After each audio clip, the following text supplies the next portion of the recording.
Peace, peace. Greetings to you all. It's your brother Naheem, BKA Lord Abba, aka Mr. Just the Facts. We are having a discussion tonight, family. Welcome back to our original Be the Power channel. Everybody that knows what happened to the channel knows that it was some sucker stuff that happened. And we started a new channel though that's growing as well. We're gonna definitely add more content on that channel. We're gonna have both of our Be the Power channels popping. So shout out to everybody that's joining us. I see BTP Ali is in the building. Shout out Sister Juanita. Peace, brother Ali Dawu L.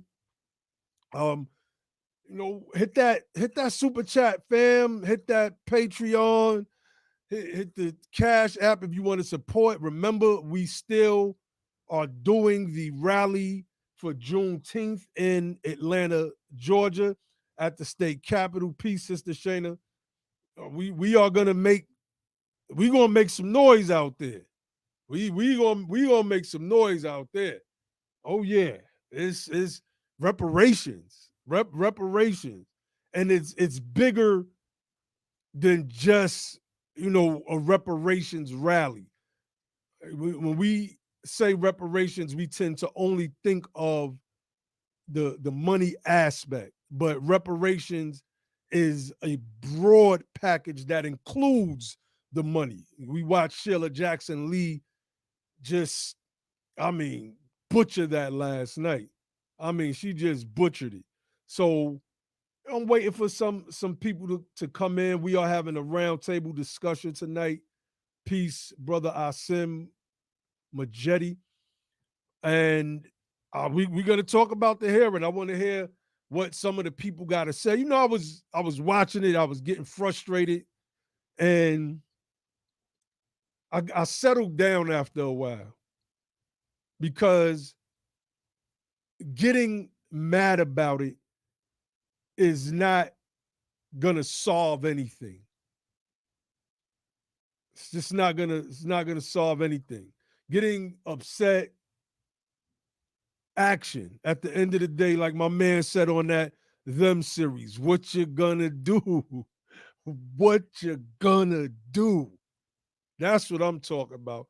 And after listening to the Republicans shut it down completely with that coon Burgess Owens, who I'm guessing is on the Judiciary Committee. I don't think he would have been in that particular session. Hopefully somebody can correct me if I'm wrong, but he was there. He was there. And this wasn't an open hearing like we had a couple months back or like we had last year when we had a bunch of actors and crazy activists that was on the Republican side that was sliding down poles in the subway on the New York City subway in his tighty whities. This was like the real deal last night. And in removing the emotion out of it, I thought about the things that we needed to do as, you know, as a community. Not talking the same old rhetoric, right? That we got to unify, we got to be unified, I'm talking political unity, period. I mean, without political unity, nothing moves. Nothing moves. Nothing moves at all. So as we watch HR 40 advance, we see certain players, and if anybody doesn't have the link outside of our Twitter group and want to jump on and jump in the conversation, let me know in the chat. You know, so let me pull up this comment. More love says, I got nothing but love for you, Lord Abba. However, this HR 40 nonsense is a waste of time. They didn't need a committee to give 2.1 billion to illegal immigrants. Yeah, that was a state measure. New York State did that. Um, but you're right. You are correct. I'm gonna pull up something in a little while that shows that they didn't need a committee to give Indians money either. They just gave it to them. So, but when you look at the some of the history, at least, of the United States of America issuing reparations to groups like the Japanese Americans, it was the Civil Liberties Act of 1988. And the thing about that was, I don't think the word reparations was ever used in that whole study. I don't think it was used in that bill at all, to be honest with you. But what they received was reparations. So we gotta start thinking strategically now. We interviewed Charles Blow a couple weeks ago. And that video is up on our other platform as well. I don't know who's watching right now that may not have seen that interview, but I'm going to put that link in the chat. And one of the things that Charles Blow is talking about is the Southern strategy, where we move all of our people back down south, so that, well, not all of our people, but half of our people back down south, so that we could have majorities in these states, and this way we could control our politics, we could control our senators, et cetera, et cetera. So, you know, let me all right, I got Sister Dawn on right now. Peace, peace. What's going on, Sister Dawn? Good evening. How are you? I'm good. I'm good.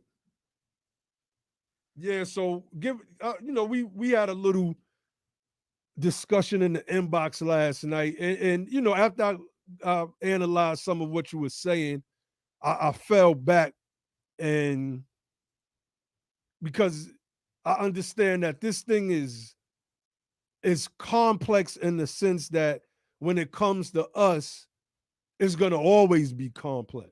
Period. It's never, Right. it's never about the finality when it comes to us with something like this. Even with affirmative action, there was really no finality because the ends didn't justify the means. In the end, everybody else got to partake Right. except us, right? So Right. so give us a breakdown on your uh, not just understanding, but just your whole perspective of what went on last night. Then explain, peace, brother Ali. Then explain, I Peace, peace. uh, you know, some of the strategy that you would like to employ by bringing some Republicans on board for the fight, which I agree with. Eventually, mm-hmm. and essentially, we're going to need Republican votes to get this thing done. So give us a breakdown, and then when you're finished, because you sent a message that said 38 more votes. You can give us a little breakdown of what Okay, you so think. I'll start with an overview of my, Mhm. my impressions of last night. I was very pleasantly surprised by how the Congressman Congressman Sheila Jackson Lee performed, Hakeem Jeffries. I have to give credit where credit is due. I thought they did a very good job, especially relative to what we saw in 2019 and what we saw at the hearing in February. Mhm. So I was really happy to see that they really had their data together. I liked the way it was structured. I thought that it was very productive. There was a lot of things that, of course, people didn't want to hear, but for those of us in the movement, as you know, the things that the Republicans were pushing back with were child's play for us. You know, we've been practicing coming back at that for the last 2-3 years, and you know, you guys longer than that because you know you've been out here doing that work. You know, longer than I have, that's for sure. And yeah, Cicelyne and Cohen definitely were uh, great performers. Eric Hey, Sewell, I thought Ted Lou did well as well. You know, I Ed thought he did Lou. well. Yeah, I think they really played it very smartly. And that's what you want to see when you're going in. I mean, they basically had to go in there and close the deal. That's the way I look at it. And you want to see, you know, before you go in that you have practice, you practice your you know, your pushbacks, you have your response. I thought they did a very good job of orchestrating who responded to what. Um, one of other members in the movement was saying how he notices his name is Jerry Shaw. Uh, he noticed how they allowed the black women to provide like more of the emotional testimony. You know, they provided the you know the victim's story. I thought that was Yeah, interesting. Corey Bush did her thing as well. I got to give her Yeah, some Val credit. Demings. Oh Thought it, wait, I you know, don't he know about pointed Val Demings. that. I don't know. I was just surprised. I don't know what the Hey, hell Val Josh. Demings was talking about. What's up, Don? What's going on, What's up, John? Ali? Peace, peace. I was Peace, like, what is Josh. Val Demings up here talking about? What is she saying right now? I was lost on that one. Maybe somebody I else. was just glad to see her, you know, say something. She was the most performative of all because, you know, I have some issues with her record. She's actually a former police chief, so you know, there's that. But overall, I thought it went very well. And of course, we know that it passed, so that it was in the Judiciary Committee. And I would say last night was historic. I think what happened was white supremacy really slipped up. You know, they messed around and gave us some momentum. They gave us a win. We didn't win the war, but we definitely won the critical battle we have been waiting for 150 years, essentially, to get to this point. This is the closest that we've ever been. And when I looked at it, and I'll tell you this, prior to the trial, or the, what do you call it, the hearing, I guess, even began, Dr. Darity had sent out the updated version of the bill. So the updated version that they were working for is not even on the website yet. The old version is on the website, on the congressional website right now. Oh wait, so Darity submitted the bill with the edits? No, he actually had a copy of the bill. I guess somebody pulled it down from the House Judiciary Committee website. Maybe they drilled down in there and pulled the fresh document. So it was the latest document. So I was late because I was just going through the two side by side, you know, so I would know what I was talking about when I came on, to see that they were indeed different. So I can talk about that when we get into it. But yeah, he sent that out. So I actually had that before, and when I saw it, I didn't have I didn't have too many problems with it. I'll just put it like that. And then there was the nail biting recess period where you know, it's like, okay, so y'all got us waiting here. That was crazy. I wasn't expecting them to come back until the Yeah. next year. Yeah. The ancestors took over. You know, it's so interesting during that recess period. You know, some things happened in that time between the recess and when that started over there. Like, a lot of stuff changed in that time, and I think some people really showed how much steel they have in their spine for this, and what side they're really on. I'm not going to go deep into that yet, but it's just interesting. And now after the next day, you guys on Clubhouse, excuse my dog in the back. Today on Clubhouse, just a little different tone amongst the diaspora and everybody. Interesting. What you mean? What you mean? Okay, there's an expression, I guess, on Clubhouse, which is a voice app that that's currently in beta mode. And so you can go on there and you can speak to people and see their avatars. For the people who don't have Clubhouse, it's an app and it's been really helpful in connecting the Black community and just people in general. And there's a lot of first-time conversations about reparations with the diaspora, with white people. And I would say today that, there were questions about, now that we have reparations, how are we going to be acting? And is reparations capitalism? Just various questions like, various challenges like that.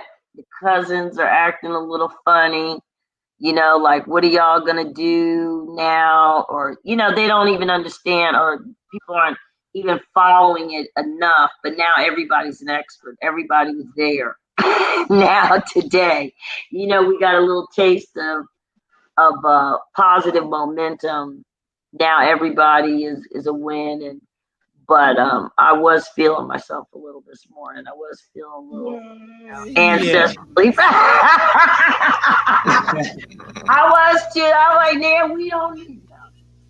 That's what's up. A little violence. Feeling myself. Yeah. Hey, I got. Go ahead, Ali. Oh no. You going? I was gonna say, folks from our family, distant cousins or brothers and sisters from the diaspora, that. What are we gonna do? How are we gonna act? What you mean? Like, I mean, we gonna be us. We gonna be us. The difference is. Someone asked. She said, "Okay, so you guys have delineated ADOS, USF, have have delineated themselves, and now they're different. So what are we gonna? She's basically saying, how do we act? What do you want us to do going forward? Am I Black or not?" And my response was like, what's the difference? What's the difference with how you were acting yesterday versus today? Just getting people in the diaspora to understand that, that this is about this specificity had the potential to be a poison pill to our justice claim. And what last night did was validate that argument. It took it from, they're the fringe element, you're xenophobic, to, yes, this is exactly what we were telling you. We have these white Republican conservatives, whatever, or the GOP. I shouldn't say white because Owen Burgess was also involved, but spouting all of those talking points about, who's gonna get it? Where are we going to get the money? Well, what about Kamala Harris? They brought Kamala Harris and Obama up. No one else did. And so they got to see that those are valid concerns that have nothing to do with our emotions toward them and everything to do with the economic claim that requires specificity. I was very grateful about that. Let me Brother Cato Amir said, please give a shout out to the Fix HR 40 campaign. They worked hard as hell. Definitely give them a shout out, man. All of them from, Ty Harper, Sister Connie, they've been going hard on Clubhouse. The NAASD, the Assembly, has been going hard. I mean, definitely. Let's shout out Avery Valentine, Black Belt, South Fayetteville, North Carolina. Okay. Avery has been the lone voice in the wilderness since day one. He has never That's right. veered his focus, not from day one. He has contacted Steve Cohen. Avery Valentine was the one who gave us the heads up to let us know that it was coming up to a hearing in 2019.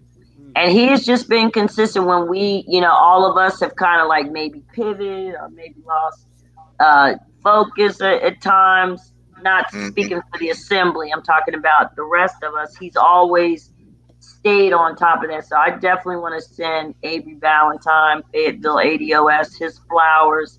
And this Shout is, out Avery. victory for him. Yeah, shout out to the I'm whole glad. Let me tell you something, assembly. Dawn. I'm glad that that happened too. And I've said this on a number of occasions. I've spoken with Dr. Darity about it and made it clear, even in those conversations, that once this thing comes in front of those Republicans, the stuff that we're concerned about is going to become an issue because those are very real issues. Those are very real um, questions, if you will, challenges, if you will, that those people are going to raise. Who's black, right? Who's black? Is Kamala Harris black? You know what I'm saying? Are those Yeah. Mexicans down there at the border, are they black because they were done wrong? So are we going to include them? So what it did was it gave the world and everybody who's interested in reparations the opportunity to see exact, like you said, Don, exactly what it was we've been talking about all this time in terms of being specific about who you're talking about. Who is it that you're talking about when you say even black people?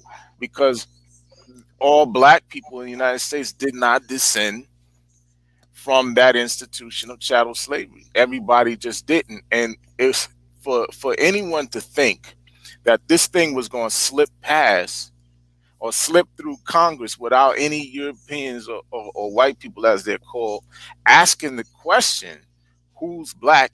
Who should this go to? Because you got black people that just came here past 20 years, 40 years, 50 years, 60, whatever. You see what I'm saying? So they knew the right questions to ask, and those questions are going to be asked. That's going to be raised. That's why I really didn't have a problem with how the bill is necessarily worded, because they're going to fight over that. The whole point is they're going to try to narrow as much as possible. If it goes anywhere, they're going to try to narrow who the beneficiaries are. So I'm like, a lot of that fighting that we're doing online with these people and all over the place is not really necessary, because once the Republicans and the white opponents get involved, they're going to raise all those same questions anyway. They're going to do it. Like, I mean, it's anybody who thinks they're not is delusional. It's that simple. It's rational as well. I hate to quote Ann Coulter, but I am. Hmm. She had a spot on ABC News this weekend with George Stephanopoulos, and she was talking to Richard Reich, who is a former economic chair. I don't know what his position is, but he's an immigrant, a Jewish immigrant, and there was Jorge, whatever. He's the commentator on Univision, but they were having a discussion about who civil rights was meant for, and she Hmm. said it was meant for the black. I'm using her term, for the blacks. She said it's not meant for the LGBT or immigrants or the poor. That, the United States doesn't owe poor people. It doesn't owe the homeless. It doesn't owe people the right to marry the same sex. It doesn't owe people who came here by choice, but it does owe us, because those rights are not due to people who are not citizens. So what we're essentially saying is that these people who are not even citizens are owed something, and that is exact. That just doesn't make rational sense. And she's saying that we can't have open borders and a welfare state at the same time. You have to choose one. And we, as U.S. freedmen, have to choose ourselves. We have to choose what makes economic sense. And by doing that, we align ourselves, not necessarily accidentally, but more along traditional American values. I'll put it like that. Buying American, America first. We are going to build black and buy black, and our money will stay here in this country and not be remitted overseas. So, that's a question that you would ask if you're talking about trillions of dollars, right? That's a fiscally Exactly. responsible question to ask. And if I was a Republican or an opponent, I want the best deal possible. If this is a debt that's owed and I have no choice because a debt is owed, what's the best return on my money? What is going to make me, quote unquote, want to do this? Everybody looks at what is it? What do I get out of it? Well, we already know that the economy is losing $16 trillion. And if Right. we get our debt paid, that means that that's reversed at bare minimum, that we would seek to reverse that. And let's say we start building our businesses, we create jobs not just for us, but for foundational white Americans. And that money That's right. stays here. And That's that right. concept resonates with conservatives and Mm-hmm. liberals. And Mm-hmm. what I saw last night was the ancestors delivering us to a place of leverage where we watched Republicans and Democrats argue over who was more racist, who had treated us more. Ain't that It something? was beautiful. That It was funny. Ain't that something? beautiful. Beautiful. You know what the thing that bothers me about them doing that is I felt not that it wasn't beautiful, because you're absolutely right. I agree with you 100%. I have a Uh, warped sensibility, so let me put that out there. oh yeah, and no, but I agree with you. I think it was good to see them argue who's the most racist. And I think one of the takeaways that people should really get, the ones who know something about history, is that this really isn't about political party, as it is about white people trying to oppress black people, regardless of what political party they're affiliated with. It really didn't even matter. You know what I'm saying? And they try to get, people caught up in the back and forth of the Democrat versus the Republican. Well, the Democrats were the party of the Ku Klux Klan, and the Republicans are the party of whatever.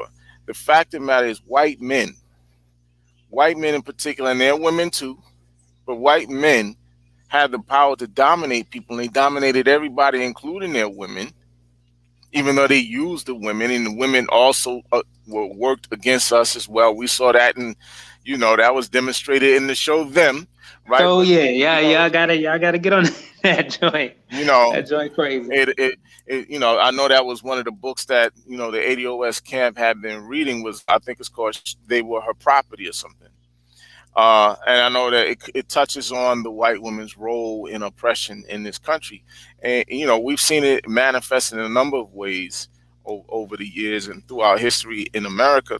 But again, that's what this is about. This is about white people feeling like they have the God-given right to oppress other people, and that's what we're really looking at. It ain't got nothing to do with Democrats and Republicans. I don't care about none of that. Yeah, and I forget who it was when somebody shut that down. Because Burgess Owens, he tried to come out. It was the Democrats, and it was this the Democrats, and the dude from Right. Texas, he tried to introduce an amendment to say if they agree, the Democrats will have to pay the reparations, and Stupid. what? Or Steve Cohen from representative from Tennessee said, "Okay, if you want to go there, then the churches and the schools Oh got man, to that pay was too." powerful. Yeah, That was powerful. That's right. He told they're all included in the bill as entities to be studied for their complicitness. Right. That's right. Mm-hmm. Yeah, and and I'm like, was it the Nazis that had to pay reparations for the atrocities they committed, or was it the Germans, the country of Germany, that had to pay? You know, I don't remember a situation where a political party had to pay That's right. reparations That was the for sins dumbest, most committed in the name of the childish. country. You Well, know, let me tell you something.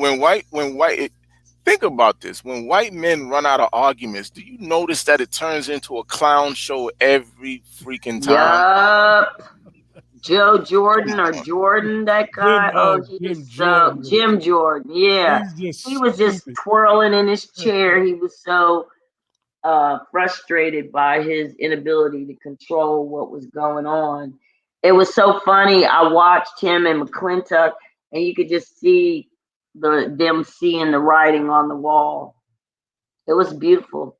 I think I also like the fact that it not only validated our points, but it also kind of helps us put the kibosh on this. Oh, ADOSUSF is white supremacists and right wing. No, we just know our white folks, and we know what they were going to come with. But the other thing is, there are some intersectional values that exist that we can leverage off of, like immigration, um, like Second Amendment rights, like not stacking the courts. Because do we want the court stacked so that the liberal agenda can be executed? One that has put policies in place. And, I did hear a skosh of all lives mattering Mm. sprinkled in there. So that was like the negative aspect. It was a lot of that. Yeah.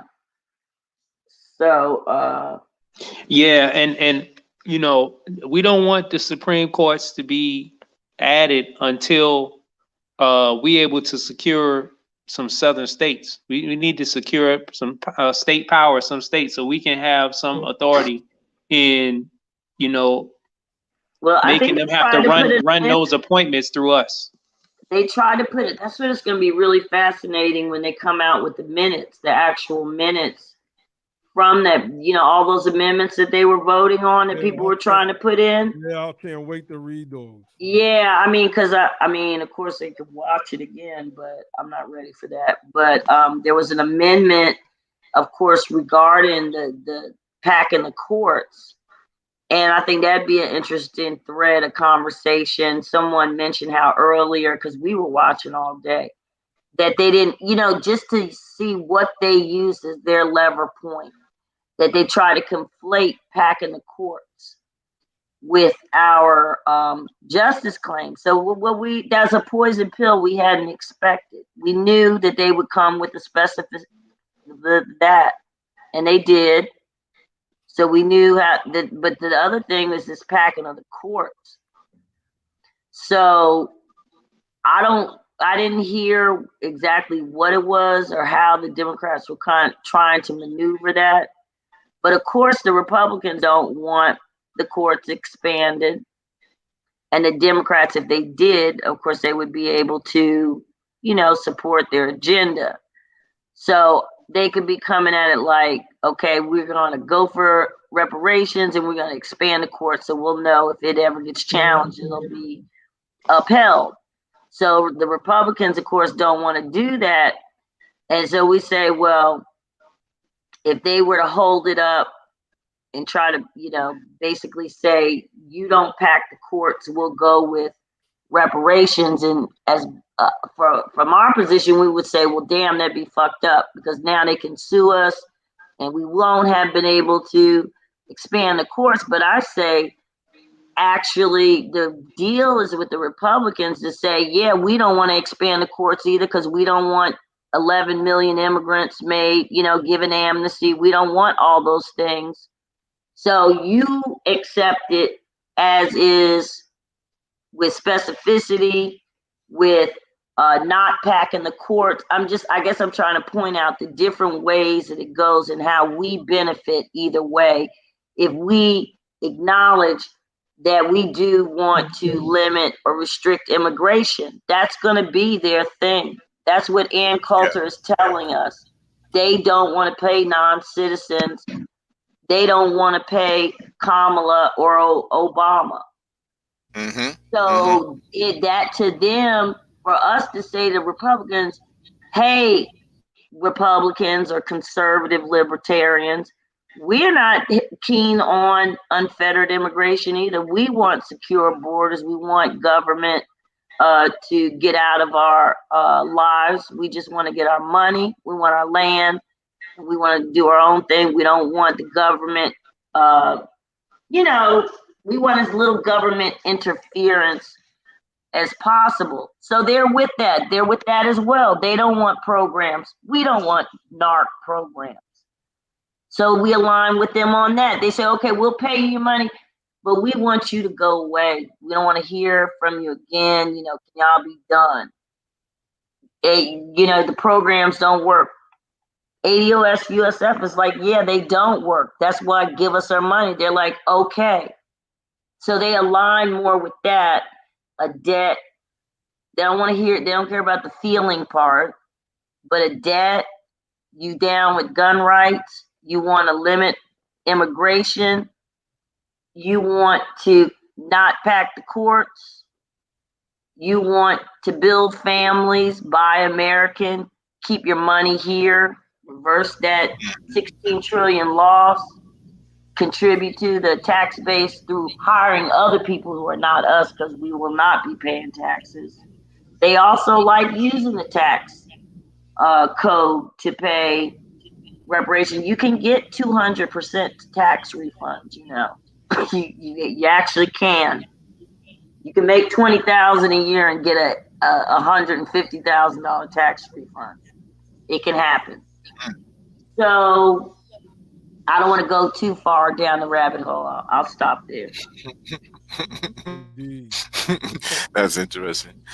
What you was going to say? What you going to say? No, go ahead. I was just going to ask Josh to kind of go in a little bit because he didn't really give any breakdown. Yeah, a couple of things. One of the things I felt was Republicans got Burgess Owens. I feel like the whole reason they even somebody look up like his history in Utah. How long has he been in Utah, and like what's he doing over there? How did he win that? He's not going to win in Baltimore. He was born in Liberia or something, or they lived in Liberia. I think his wife is Cuban, or I know she's not black. Yeah, the reason I was asking that because you remember he was at the 2019 HR 40 hearing, and it seems like to me, and before that, I remember reading like a Forbes article, or I think it was Forbes online, magazine article that he wrote, and I was like, who is this dude? This writing this bull crap, and then he I get to the hearing and I see him, I'm like, this dude, man, like every time he opened his mouth, it's just your blood boils. You know what I mean? And I'm like, man, this dude he didn't ascended. He's like the apex raccoon predator. You know what I mean? He's like he's ascended coon. To the He's an apex coon. Yeah, he's an apex coon. You know what I mean? He didn't ascended to the highest coon of the coon hierarchy, man. Somebody helpful too. What'd you say? I thought he was helpful too. I thought he didn't even know it though. He didn't even know it. Like he was making his case. Like I don't know. Was that not hilarious? He was. Somebody pulled a tape. I want to say on the last broadcast we had when we were covering the last HR 40 hearing a few months ago. I was like, I can almost bet that his family got the GI Bill. Like his father got the GI Bill. And then he came right out and said it. And, if you go and look at a lot of the black folks that ended up achieving to have some type of prominence, like the parents went to college or started owning a business, a lot of those people ended up being the few GI Bill recipients. Now, I don't know what state that he grew up in, but depending on what state you grew up in, you either were delayed or denied access to that. Did you hear the glitch though? This is why it was so it was just perfect. So we have this bootstrapper buffer class Negro talking about how he made it. His whole presentation was a life how to life hack racism. I mean, that's everything was a life hack. So I got the GI Bill, but I wanted to go to Ohio State, but because of Jim Crow, I couldn't go there. But I went to I went to Prairie View, and I did, but he didn't get the fact that did you not hear yourself? You wanted to go to Ohio State, Right. but Jim Crow took that opportunity. By your own words, you couldn't go because of everything about his story was a life hack. How he overcame in spite of, because Right. despite, Yes. and that's not And how it's he's trying supposed to to act work. like it's exactly. He's trying to pretend like fighting is good. Having to fight is good. Like we supposed to be able to fight racism and get some crumbs. Then I Right, looked and up then his you're net worth. victorious, and then you get to be victorious because you made it through the Hunger Games, with Yeah. 1/16 of the wealth that you would have had if you were a white man. Yeah, everybody got, if you're not John Henry, then you're nobody. It's your own fault. Mm-hmm. We got Brother Cato on the panel. What's going on, Brother Cato? Hey everyone, how are you? Hey. Hey Don. Cato. Please. I watched it last night as well, and there were two things I noticed. One, I would want to say, Don, the Republicans actually agree with illegal immigration. What they don't agree with is illegal immigrants having the right to vote, because every time there's an illegal immigration. Because every time there's an illegal immigrant raid, like right here in South Carolina or in Mississippi or in Texas, Republican-run states where white Republican men own all those companies, who are the ones that ICE is rounding up? Illegal immigrants working in those same Republican companies. That's a Lindsey fact. Graham, That's John right. McCain, That's right. and George Bush tried to pass an amnesty bill during George Bush's last year in office. He wanted that to be his legacy. Ronald Reagan gave the largest amnesty bill, and he's supposed to be like the quintessential Republican. He gave the largest amnesty bill in American history to Mexicans, while at the same time he was launching an all-out war on Black American communities. So I don't buy into the narrative that Republicans are so anti-immigrant. I think the only people in America who are truly anti-immigrant are probably the Trump voters and probably Black Americans who are actually on code. That's one thing I Okay. know.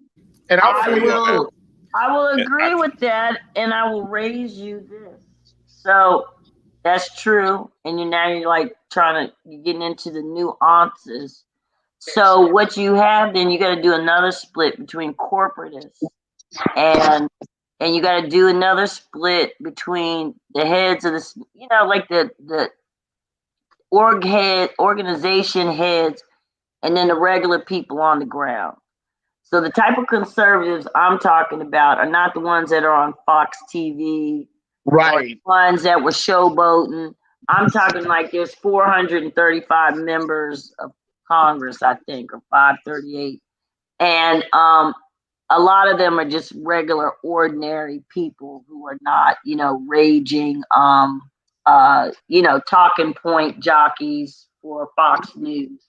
So you do have that group or that sliver of people that know that corporations, Bezos, all of those basically do enable illegal labor. And you're right. That's a good point to say it's not that they're against it, it's that they're against them being able to vote. But there is a group of conservatives and libertarians that legitimately want to reduce the welfare state, the Christians, the ones that believe that anything outside of Jesus Christ, well, basically the way they put it to me, people that no one deserves anything but hell outside of Jesus Christ. So that's the Christian evangelical thread that runs through the party that believes in family, that believes in gun rights, that believes in law and order, that doesn't want to conflate racism and police brutality. They want to acknowledge that the police are out of hand. That's the libertarian aspect. They think the police are out of control and that they are killing white people as well. It's an interesting intersection, but I'm saying, so yeah, they don't agree with illegal immigration, but the point is that we need mathematically white votes. Now, let's say when we get to the Senate, I'm not even going to talk about the House right now. So we need to find essentially probably 20 white conservatives. The Senate is white. So we need, mathematically, assuming we get 40 Democratic senators to vote, and you need a super majority, I'm sure.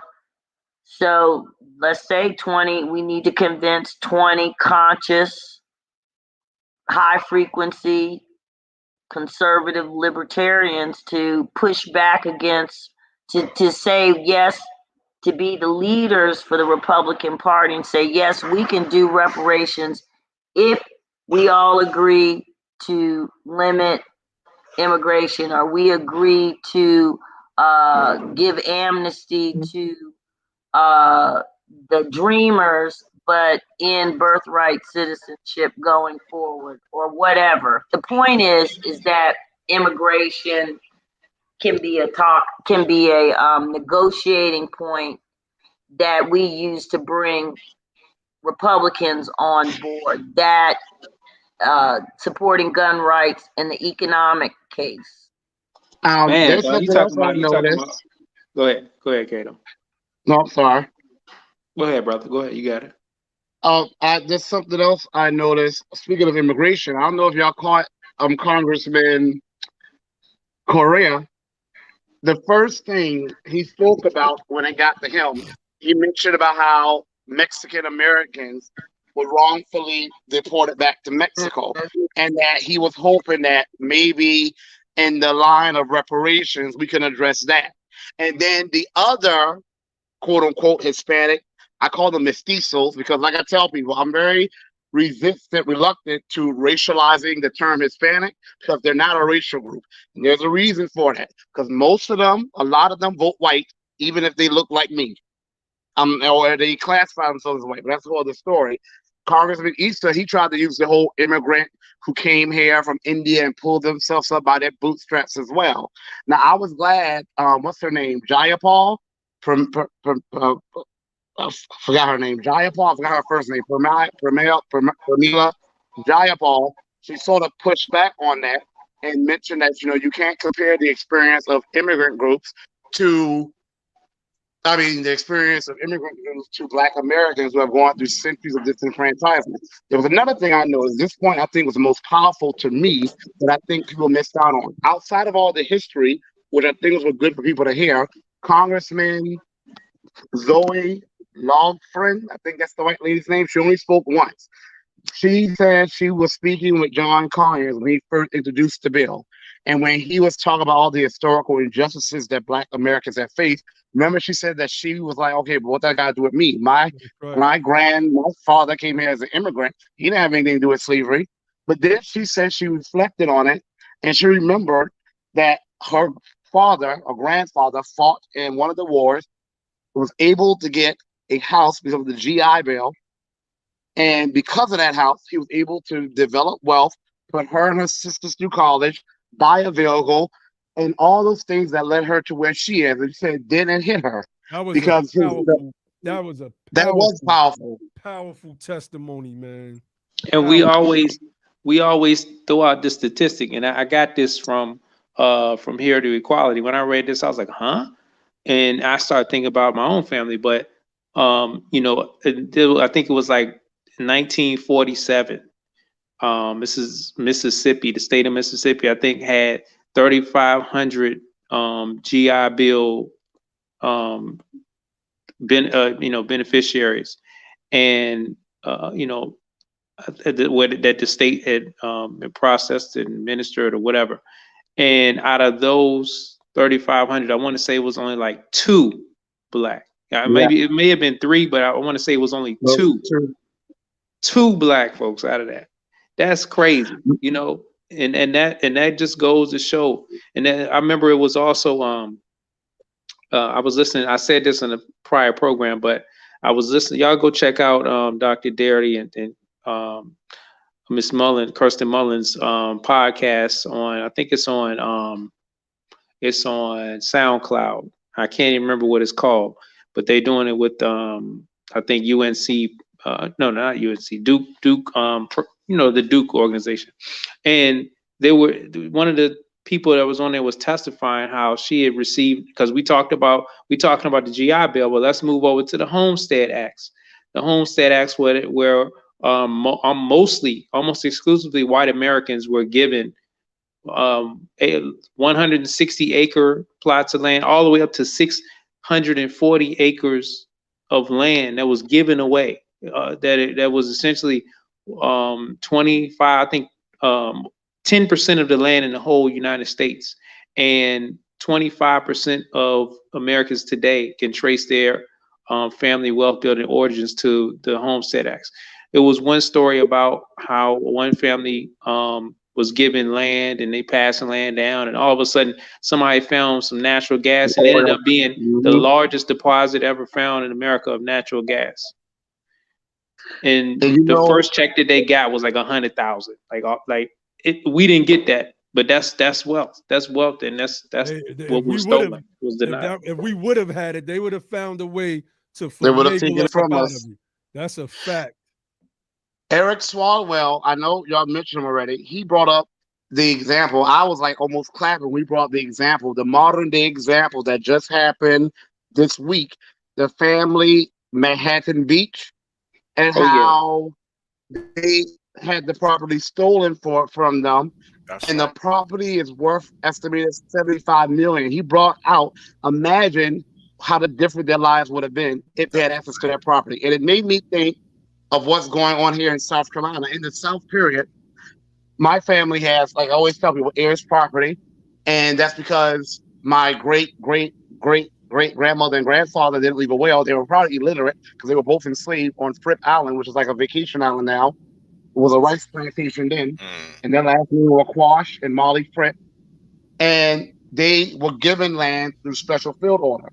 But it's never once benefited my family. We haven't gotten a penny from it because of heirs property laws, which were passed in order to stop Black Americans from benefiting from the land as white American planters, enslavers had done.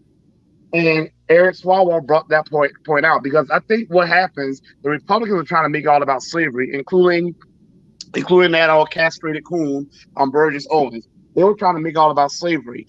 And slavery was the beginning, but it still continues now. And that's why I also appreciated the point that was brought up about how the GI Bill, my great-grandfather who raised my father was raised by his great-grandparents, because unfortunately my grandmother got on drugs when she moved up north. They raised them. And my father grew up in extreme poverty. South Carolina's been one of the poorest states in the union for the longest. And during then it was even poor. And he would have had a very different life had my great-great-grandfather, who was a World War I veteran, received the GI Bill. Yeah. Because he did it, though, he grew up in extreme poverty. And because he grew up in extreme poverty, what was he able to pass down to his children? My father's still alive. He does well for himself now. He could have done even better. We're living with those impacts today. We're bequeathing poverty. I always wonder if I'm saying that right.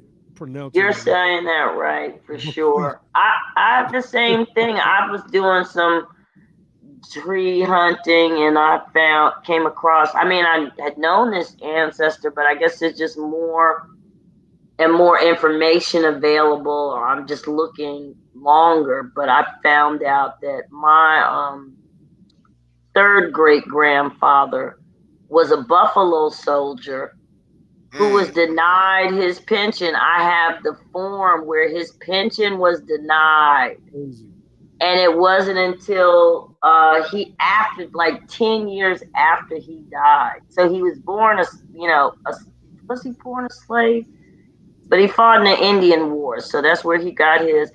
But well, he didn't get it. He died, and then it wasn't until like 10 years after he died that his widow, my grandmother, filed and got some benefits and got them for her for their grandson. But can you imagine? Because I saw, as I looked at the census, I saw how she had lived with her children. So you can see and sort of like knit together the story, and you can see if she would have had this pension or he would have had his pension. That they would have had something, That's Right. right. and she wouldn't have been living with her children. And and it wasn't until it's like interesting when you go back and look at your tree through the lens of the wealth gap, and then it tells a different story again, and you really are able to put together the pieces. And I found a relative that had to sell her bind. Well, the terminology was bind her child born out of wedlock into servitude. So they would sue people who were freedmen, mulattoes, or whatever. They would sue them, and whether it was a false claim or whatever, but they would sue them. And of course, when they couldn't pay it, that would be the consequence, that they would have to give up a couple of kids into servitude. This was pre-colonial, and then that's how a lot of us. That's why we all have freedmen and ADOS. They're interchangeable, because there I found so many instances where we were free sometime, and then the next thing you knew, they were bound back into slavery, and then till 1865, everybody was a slave by then. Was emancipated as a slave. So just interesting. Yeah, And there's another. another thing I Go want to ahead, just brother. say. Oh, I'm sorry. They keep saying slavery was a long time ago. So and Steve Cohen liked some of my tweets. He liked a few tweets of people who were watching live stream, which I think he was fantastic. Out of all the offices that I was working with, the Fix HR 40 campaign, I'm not officially a part of them. I was working with them. Out of all the offices we called, Steve Cohen's office was the most receptive. His and the young lady that spoke, she's a young quote unquote Latina, Veronica Escobar. Her office actually called me back to speak about the book From Here to Equality. So a lot of the Democrats I was encouraged to see were actually very friendly to having the conversation about reparations. But my great grandmother helped raise me, and she died actually in 2015, 101. Like, I lived with her every single day of my life till she died. And her grandfather and grandmother helped raise her. Her grandfather, my great great great grandfather, was a slave right there in Beaufort on a rice plantation. And she just died in 2015. This is a woman who had songs sang to her by a former slave, who lived with a former slave. And he just died in 1940. So this whole myth that slavery was some long time ago, even that's a myth. Even if we were just talking about slavery, that lasted long enough. Even if it lasted just 50 years, that would have been too damn long. But it lasted 250. And some people who were enslaved just literally died a few decades ago. And some people who were raised by people who were slaves, like my great grandmother, who was raised by a freedman. My great great great grandmother wasn't a slave. My great great grandfather was. She just died. She lived with a slave, and she just died in 2015. So it was not a long time ago. Well, someone put it in context. They were talking the other day of how, think of all the people who were basically landlocked, did not leave the South, and essentially remained in an almost enslaved state up until the 70s. Not that they didn't know they were free, but they just were never able to leave, never had access to any GI, just never had access to any of the safety nets, just by virtue of being in that one place, not having the money to go or leave that area, and just the generational impacts of being landlocked, not having any kind of Well, let asset. me let me pull up something real quick.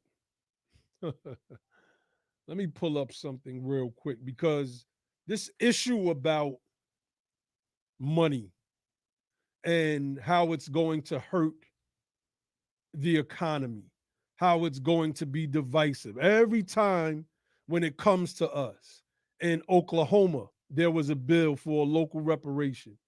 The largely white group of neo-Confederates, aka Republicans, they got up and they said that they opposed it basically.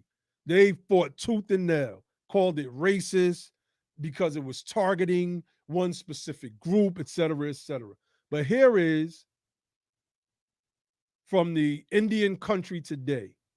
And this is a website that reports on the affairs of Indian Americans. And when I say Indian Americans, I mean Native Americans, not Kamala Harris and them, right? So it says $31 billion represents a massive opportunity. Carla Fredericks, I sort of see it as an investment and I also see it as a relief. Well, this is why, I hear some people say, we don't need this study. I felt that way at one point. I felt that way at one point. But I think the study is definitely needed because it gets to flesh out the poverty. It gets to flesh it out. It gets to show not only the poverty, the effects that the poverty has had on our mental health and the fact that it created the carceral state, the prison system that we have today. So, out of this $1.9 trillion, there was specific set asides for for Native Americans. Now it says the Indian health system will receive some $6 billion from the American Rescue Act. There is money for COVID-19 vaccines, testing, tracing, mitigation, and workforce expenses. But on top of that, there is $2 billion for lost third-party billing reimbursements, money for facilities, purchased care, water delivery, and $420 million for mental health. Urban Indian healthcare will get $84 million and $20 million for Native Hawaiian health centers. This is an example of specificity. That is so triggering. It is. See, this is the stuff. See, that stuff they were saying last night. That's why I said I was watching it and I calmed down. I was like, no, this is, I shouldn't get mad over what the Republicans are saying on one side and the lack of pushback that we're getting from the Democrats on the other side. And I'm not saying there wasn't any pushback. Obviously there was. We spoke of some of it, but it wasn't strong enough. It wasn't strong enough. Nobody stood there and say, well, we just gave Native Americans $31 billion. Billion. How many, hold on. How many Native American politicians are there? What is the Native American community, and not just proportion to American, the American population in general, but to the Black population? How many of us are disproportionately poorer than these people who at least have their own lands? There's no bills presented for us. So how could one stand? And my theory is you can't bring this stuff up because then you have to bring up the $300 million that the AAPI is pushing for. Then you have to bring up bills that was passed in the House a couple years ago pertaining to LGBTQ. They literally called it reparations for LGBTQ in one of the news headlines. You see, why is it that when it comes to us, we are always put on the back burner? So we really have to, we have to hunker down now. We have to come up with a strategy. I don't think that, like, especially us on this particular panel, I don't believe that any of us are trying to do anything outside of getting us the remedy that we need. And everybody is not going to agree with everybody's movements, right? Me and Dawn was kind of going back and forth last night. I was like, hold up, what you talking about? But then I read it and I thought for a minute. I was like, no, wait a minute. She's right in this regard and in that regard and in that regard. And I was like, yeah, you do what you're doing, sis. You do what you're doing. Because at the end of the day, we are gonna need, like, what we're gonna need done is epic. And we have to think about the fact that Martin Luther King sat down with LBJ, right? Like, we got to think about all of these our freedom fighters that sat down with people from the opposite party to get things done. So we're going to need some people on back channels making those types of moves. It's just as simple as that. That's why I fell back. I was like, no, hold up. She's right. You know what? Ted Lieu did push Ted Lieu, and I will give Sheila Lee Jackson credit as well. Ted Lieu did bring up the Japanese reparations, and he even said that it was cash. But Sheila Lee Jackson went even further, and she was like, it's not like America has done reparations before. She was like, we've paid enslavers before. She said, so stop acting like reparations is some new idea. And I forgot the gentleman's name from Georgia. I think his name, Hank Johnson. He brought out a point that he said something about white privilege is bipartisan.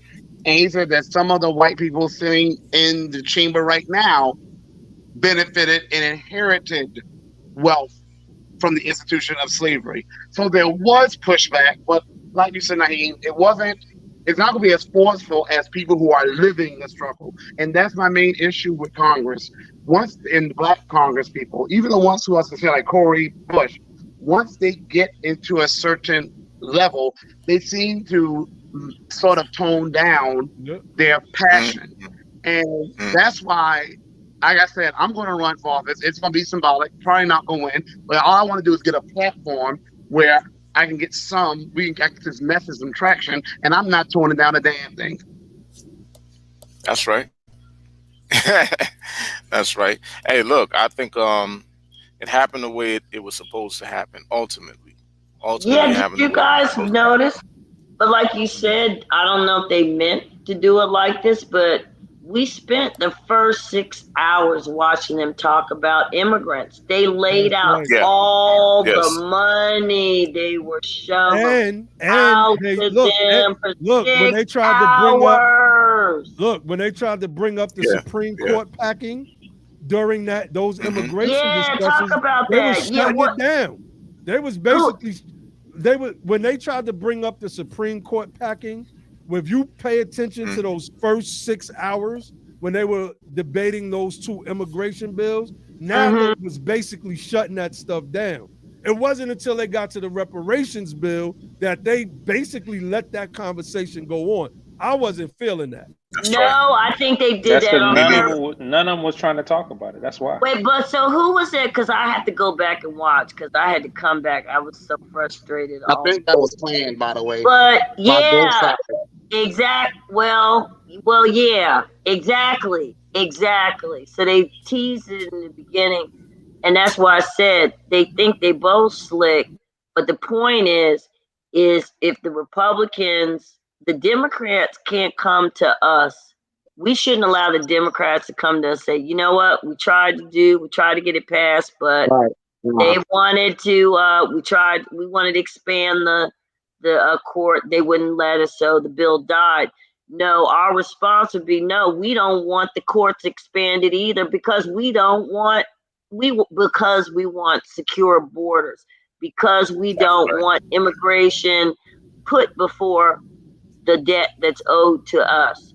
So they can't come and use that as a cover. They can't use, we tried to pack the courts and try to pass it off. We were trying to protect you in the case your claim goes to the Supreme Court. No, that's not for us. You're not doing that for us. And we don't necessarily, anyway, I won't go off than that. But the point is, that is something that we can know that we have leverage on both sides. Okay, you want to expand the courts, fine. That's good for us. You don't want to expand the courts, you don't, that's fine for us too, because we don't want that liberal agenda, put in place. It ain't liberal. To me, they overuse the word liberal. You're not liberal and you're not a damn progressive unless you support reparations for Black Americans. We are the liberal progressive group in this country. Before anyone was talking about human rights and equality, we were shedding blood for it. Not just that. They planted over recess, Republicans and Democrats. That was all a sham. Not only that, they did it so late in the day because they didn't expect anyone to watch. That's what it was. It was all a plan. They didn't expect anyone to watch. They didn't expect. Think they were arguing off camera? You think they were arguing off camera? No, as soon as that camera went off, they were giving. You saw what Kamala Harris did to Lindsey Graham after the insurrection, right? She went and fist bumped him. That's how they get along. It was all in that. They expected that Supreme Court debate to really overshadow the entire thing, and they said it was going to be so late. They didn't think anybody was going to be up live tweeting. When they saw people was live tweeting, do you think they got shut? Do y'all think that the Republicans thought that was going to be like the Voltron, and that and then they just got shut down because they weren't prepared? What do you think happened there? I got to watch that again. The Republicans. I mean, I guess they knew they didn't have any power. I mean, they didn't have the votes. I mean, we had the votes no matter what, because it's 25 to 19. So it was all, we all had the votes. Steve Cohen, I don't know his first name, Cicilline from Rhode Island.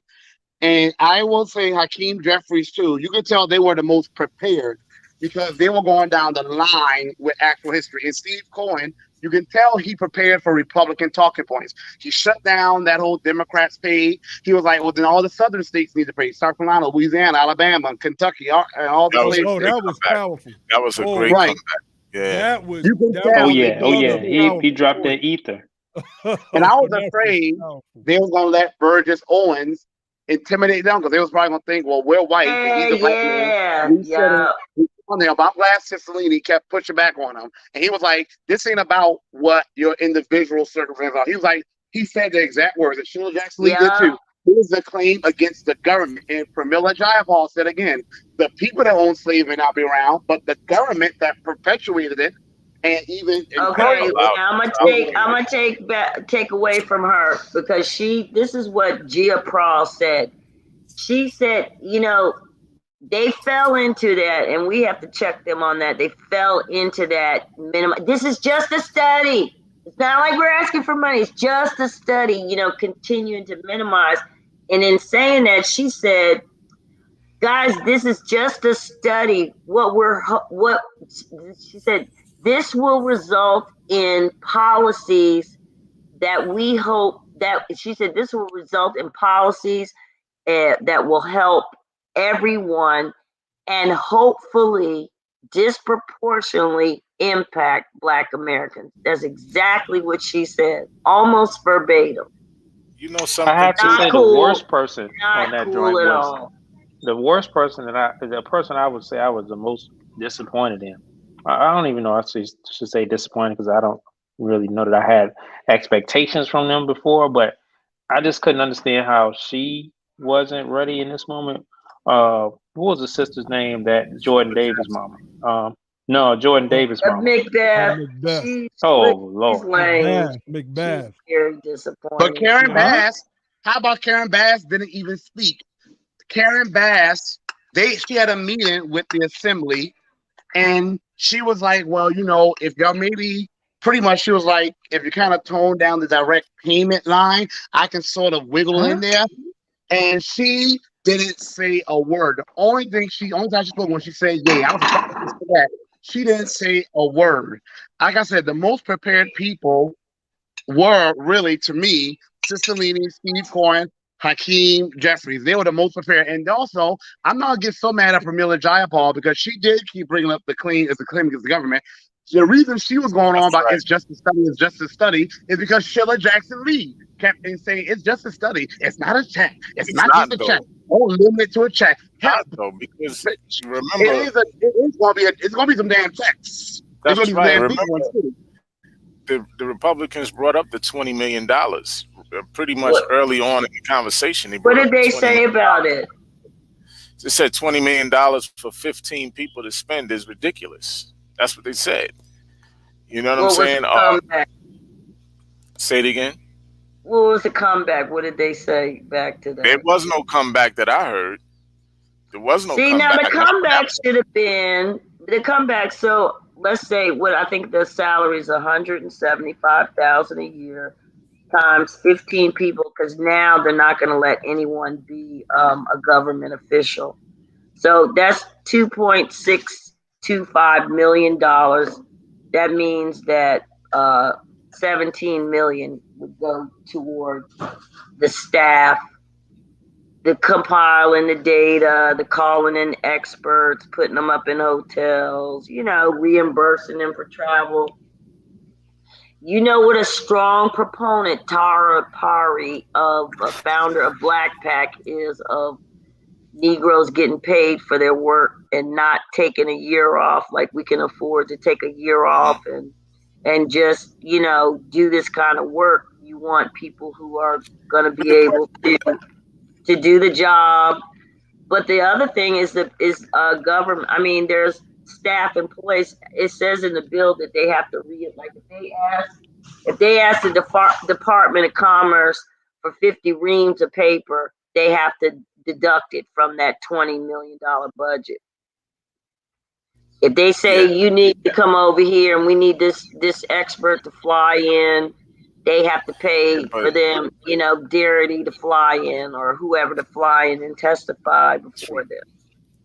But I just don't see, with the amount of compiled history and compiled data that's already there from multiple professionals who are very astute in the various fields that are relative to this subject, why you would need $20 million to try to compile the same information that's already floating around all over the place. Good Economists, attorneys, legislators, historians, all of this stuff is already known. We sit around and argue all of this stuff on media almost every day.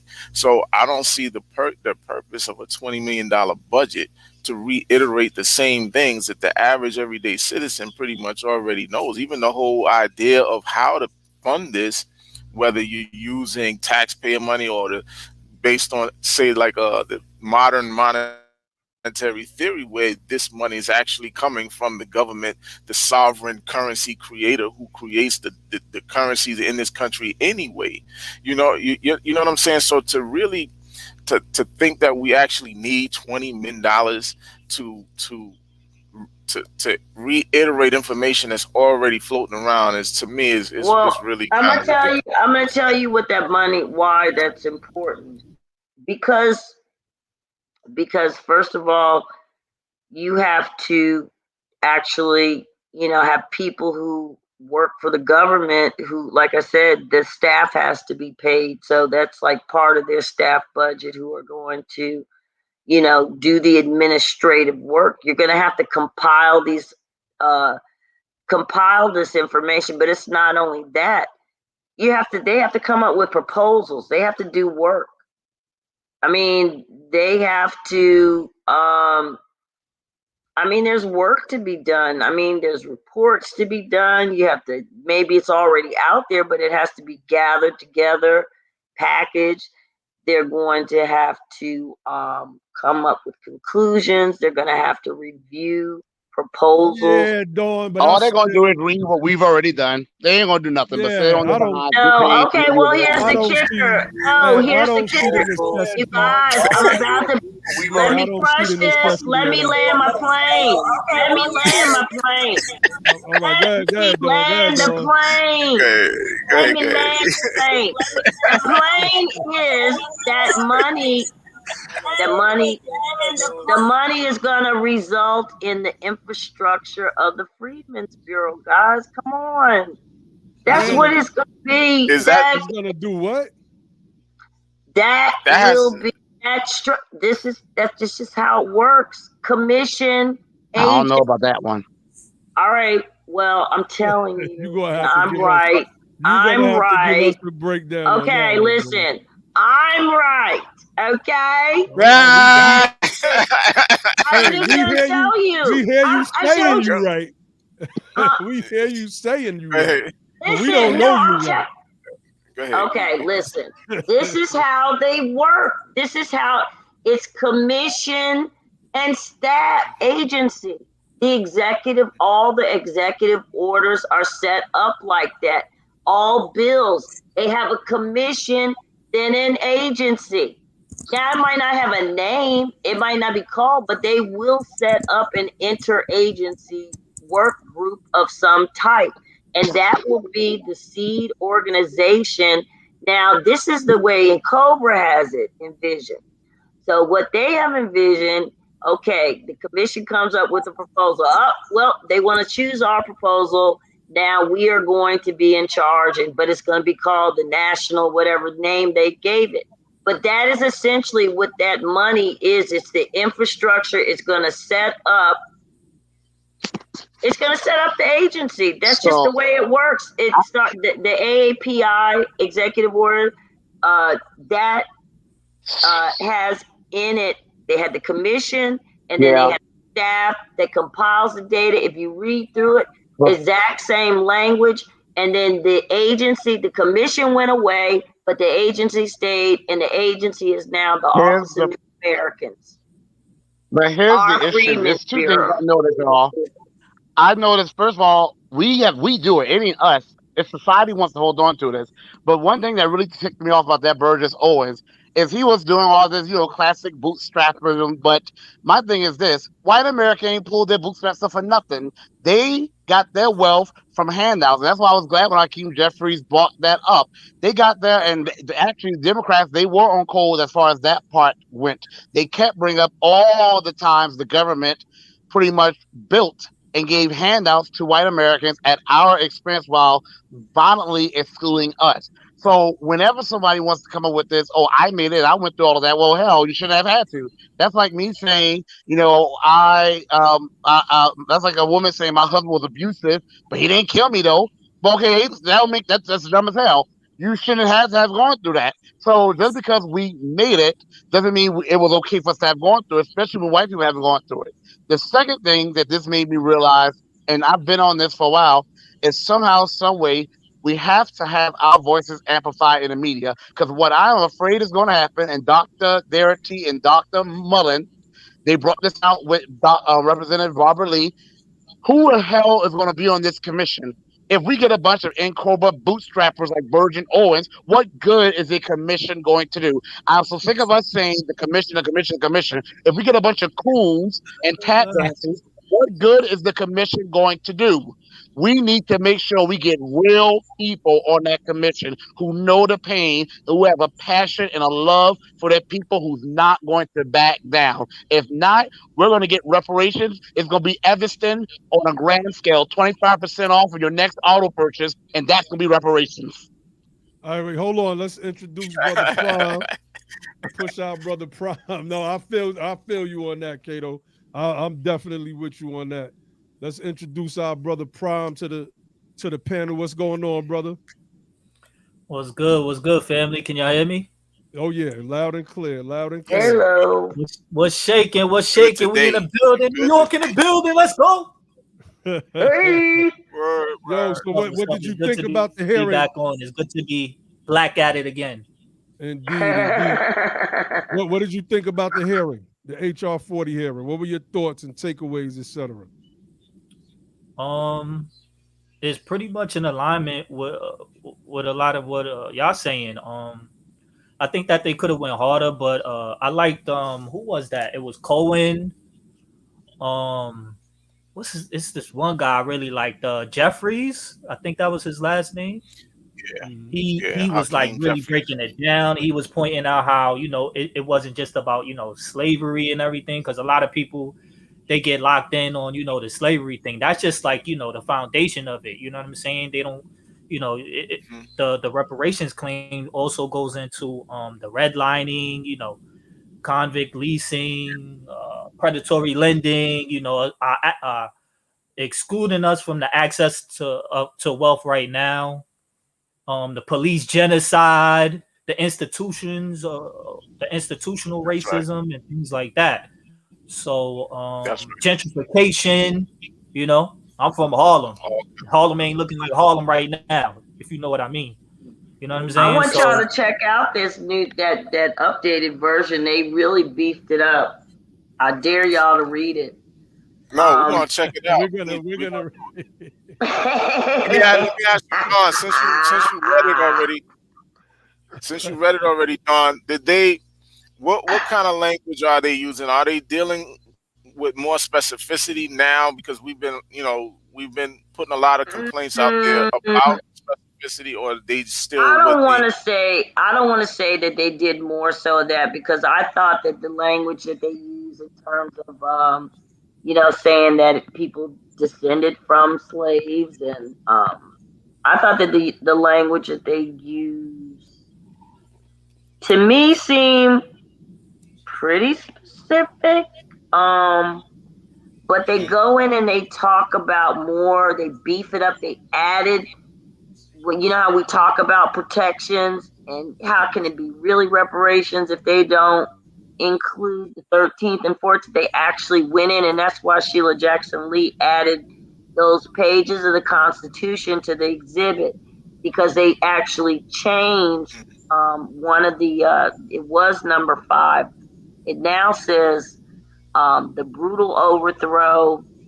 Like, one of the things that they're going to address is the brutal overthrow of Reconstruction, which represented a significant but constrained moment of advances for Black rights, as epitomized by the 13th, 14th, and 15th Amendments to the Constitution, the Civil Rights Act of 1866, which is the Freedmen's Bureau, in 1875, and the Freedmen's Bureau failed African Americans by failing to ensure their safety and security. They added protected. Do they mention the Freedmen's Bank as well? They don't mention the bank. They just said the bureau, but you heard Hakeem Jeffries mentioned Freedmen's Bank while he was in there, and you can do that via executive order.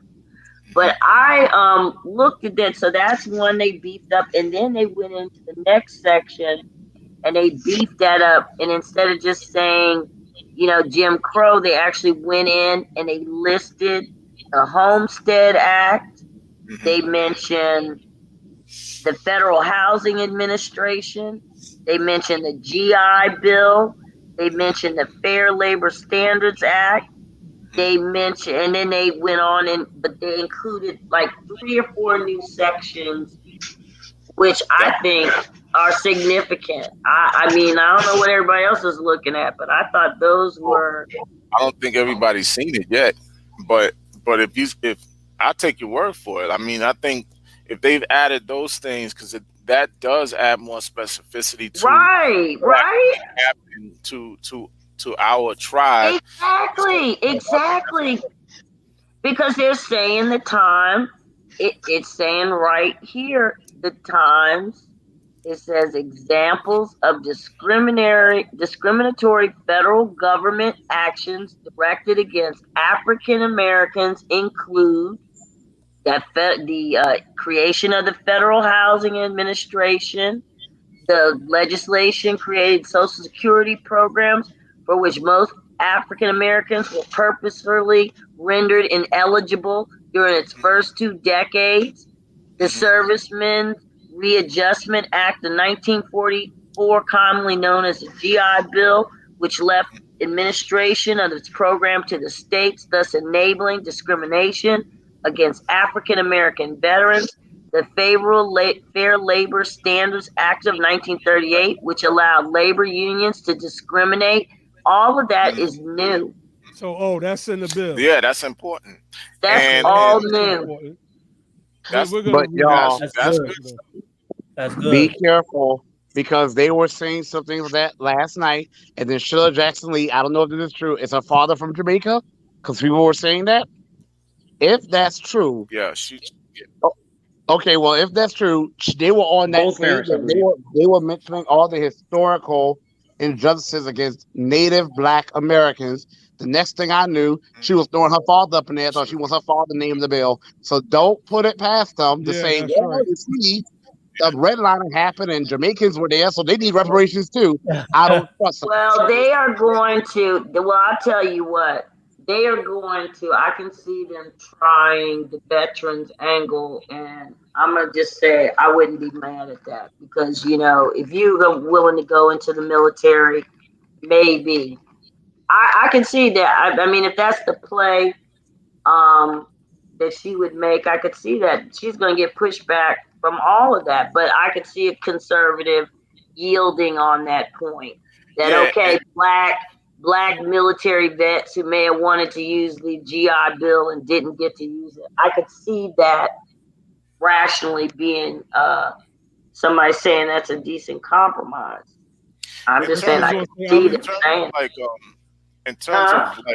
In terms of black immigrants, right? Because you talking about Sheila Jackson Lee and her parents or whatever who come here. One of the things that I think is going to be important, even going back into the issue of slavery, is going to be the criteria that Dari established. I think that's very, very important. I know Narcan and Cobra is trying to avoid that, right? Because they really want all black people to be able to access this reparations claim. But I don't think the Republicans are going to let this slip by.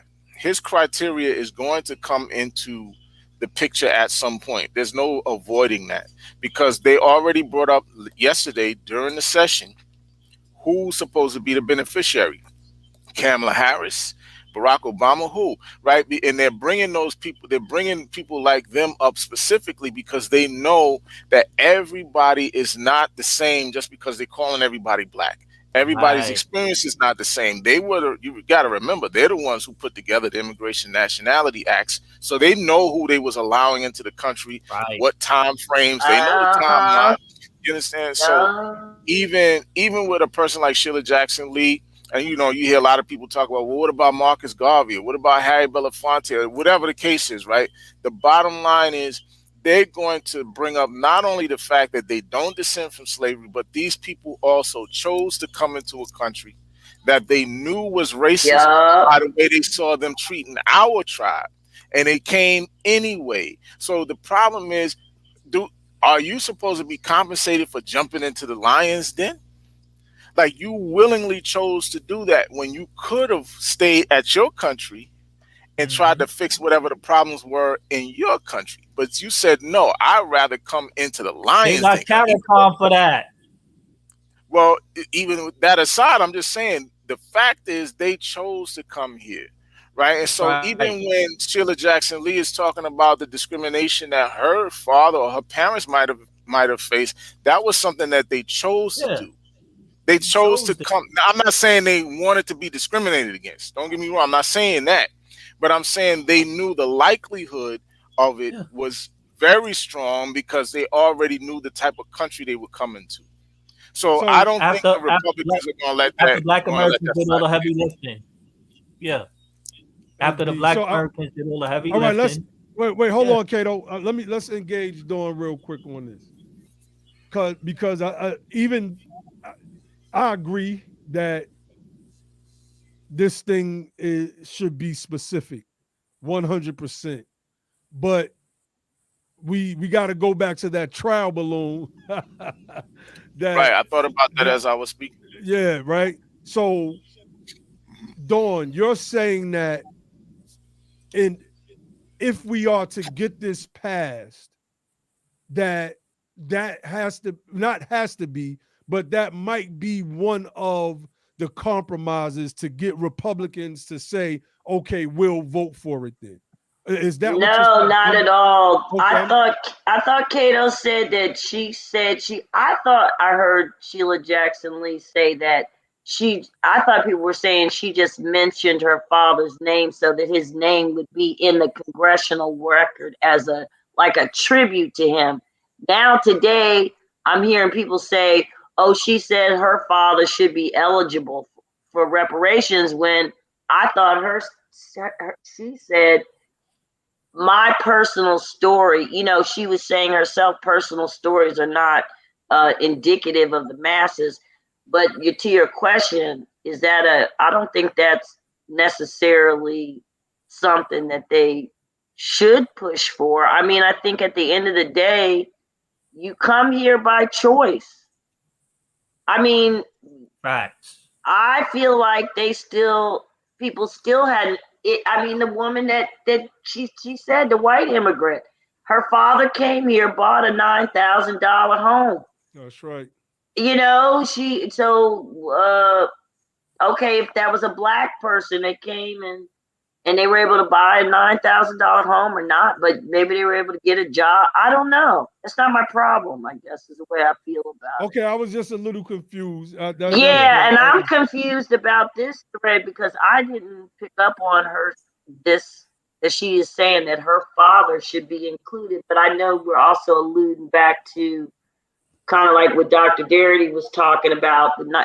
I guess 1950 is a significant year. Mm-hmm. See, that's why that ambiguity is not good. That's why we need clear. But I don't think we have to worry about that.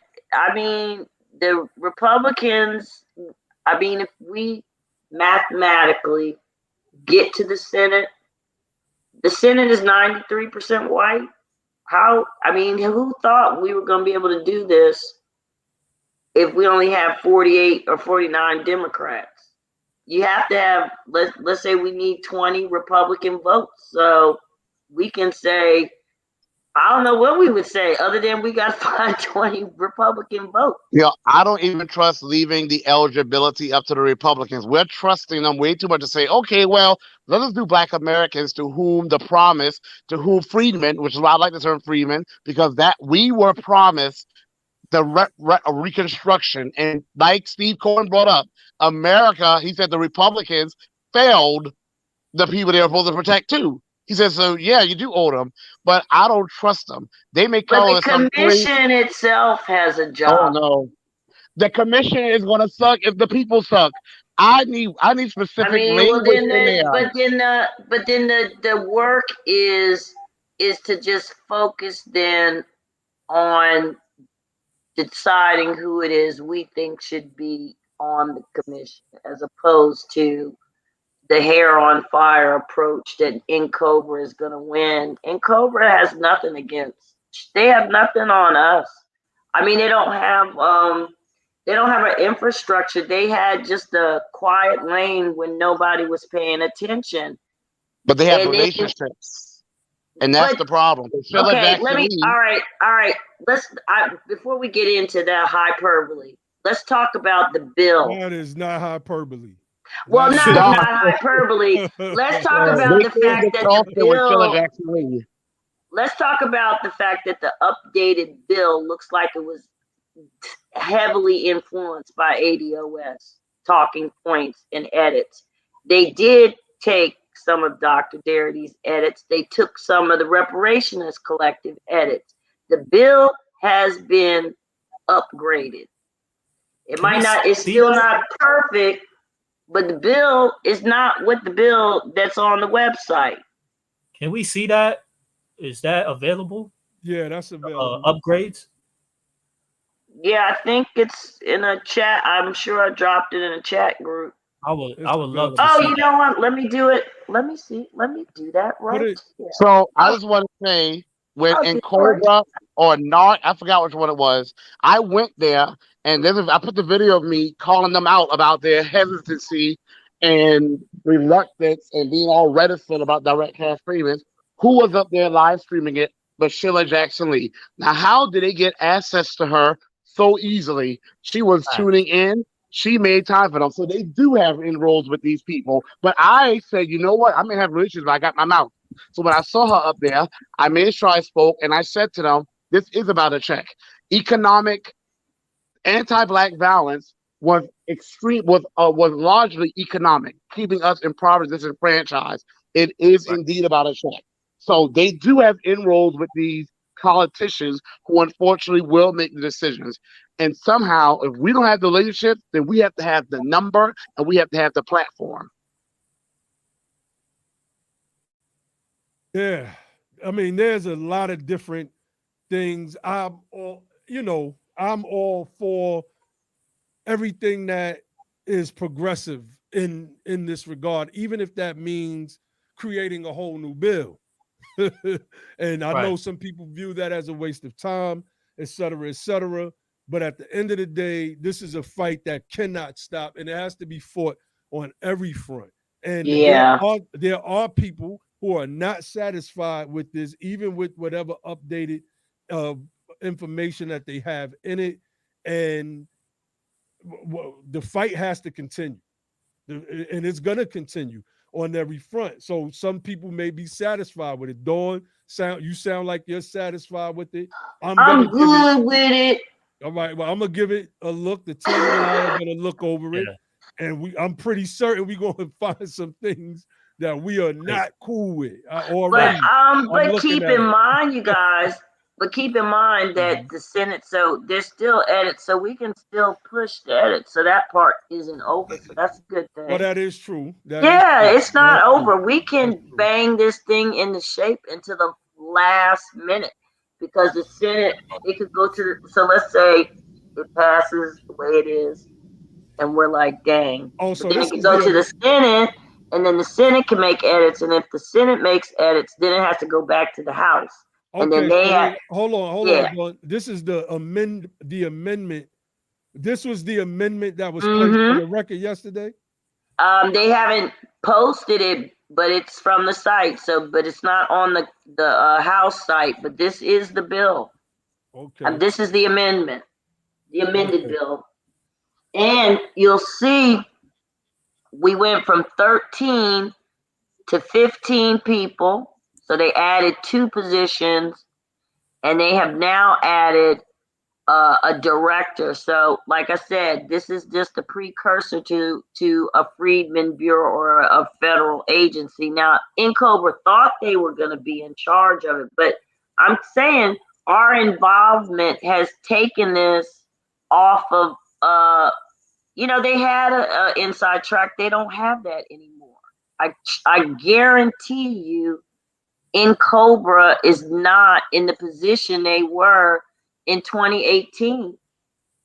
They are amplified and pushed along by us, but now that we in other states are going in and meeting with politicians, the Assembly is going to have a seat on that commission.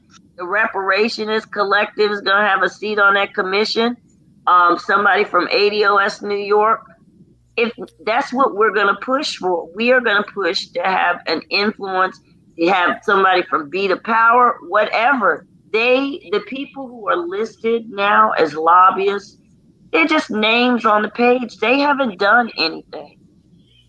Well, but you look at this bill, when you look at this, when you have time, and I'm sure y'all probably do a much deeper dive. I'm not going to, anyway.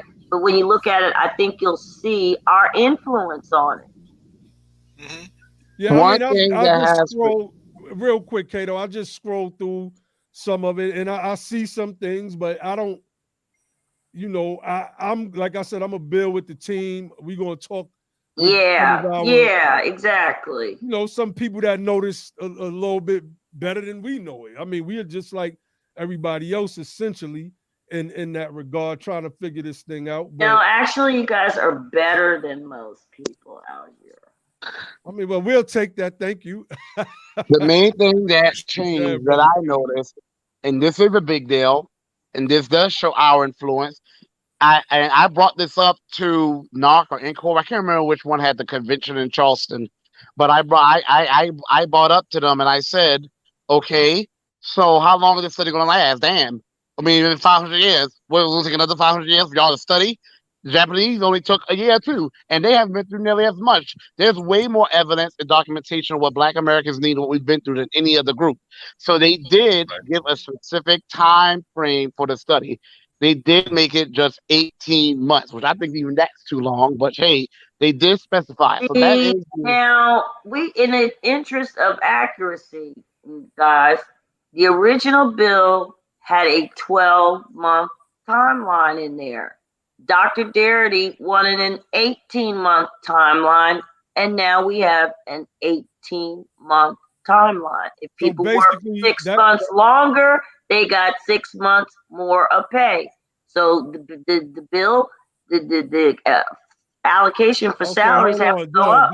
Dawn, hold I don't on. remember seeing that in there. I know I they don't either. said that's what they Sorry, said. it is. That's It what they was. said, but I didn't see it in there. And it is. Don, I asked them to, I don't know, maybe you're right now. I don't know. But I asked in Cobra or not, I can't remember which one was there in Charleston. I have the video where I asked them to their face, how long is this study supposed to be? And they could not give an answer. Maybe it was there and they didn't know their own bill. But I took them at their word. I would And the bet problem that is, was the case. if They they didn't didn't know know their their own. own bill and they're going to be on the commission, what type of reparations are you going to be giving us? They're not going to be on the commission. That's not going to happen. We're not going to let that happen. Oh man. We're not going to let that happen. What's that boy name? Owens, Burgess Owens. Please don't put him on the commission. I mean, I don't think Owens. I don't or believe Larry he would be on Elder. the commission. Okay, here's another edit, and here's another edit they put in so everybody knows. One of the edits. Okay, here's the edit they put in. You cannot be an elected official now and be on the commission. They cut that out. So no longer can you be a Republican or Jim Jordan or Mitch McConnell cannot, or Susan Rice. None of those people can be put on the commission. That is one of edit from our collective. I mean, collective as in all of us. That leaves it open for somebody like Larry Elder then. Larry Elder, who's it? Yeah. Well, only if Republicans will get to put people on the commission. I don't see no Democrats putting Larry Elder on there. Yeah, the way the bill is drawn up originally, basically whoever is in power, I don't like that. The president gets to pick 3 people. The Speaker of the House gets to pick 3. I personally do not like that setup at all. No, y'all. Okay, well, you might not like this either. Wait, let me tell you about this. Let me tell you about this new item. On there. Here's a new item. They added a new position. So the president picks 3. So between the president, the Speaker of the House, and the Speaker of the Senate, President, whatever, Kamala, they pick 3 people or 6 people, but then they're going to pick a director. So they've added a new position. So a director, and the director is going to be the one. So the president, Nancy, and Kamala will choose 6 people. Those 6 people will then elect among them or decide on a director, and then that director will choose the 6 legacy people. Wait a minute. None of these people will be elected Nancy officials. Pelosi. It's Patrick Leahy. He's the president pro tempore of the Senate. Oh, okay. Mm-hmm. So the senator from Vermont. So I would get to know. And I looked in the old HR 40 bill from 2019, 2020. There's no time frame of. There's no 12-month. Yeah, I was time period stipulation. That. So that's propaganda on there. Guys, come on, guys, give me some credit now. Come on now. Come on now.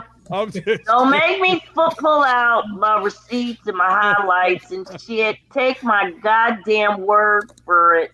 Can I have just that much credit that I would not come on here and tell you that the old bill had 12 months when it didn't, and I did see it in print, and I don't have it right here. We all make mistakes, Don.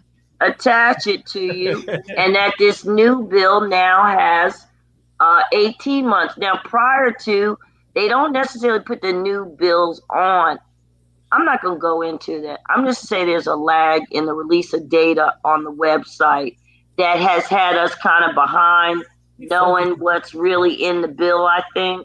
Okay, but so believe me, trust me. Wait, hold on. Because I remember us doing 2 breakdowns on Be the Power about HR 40.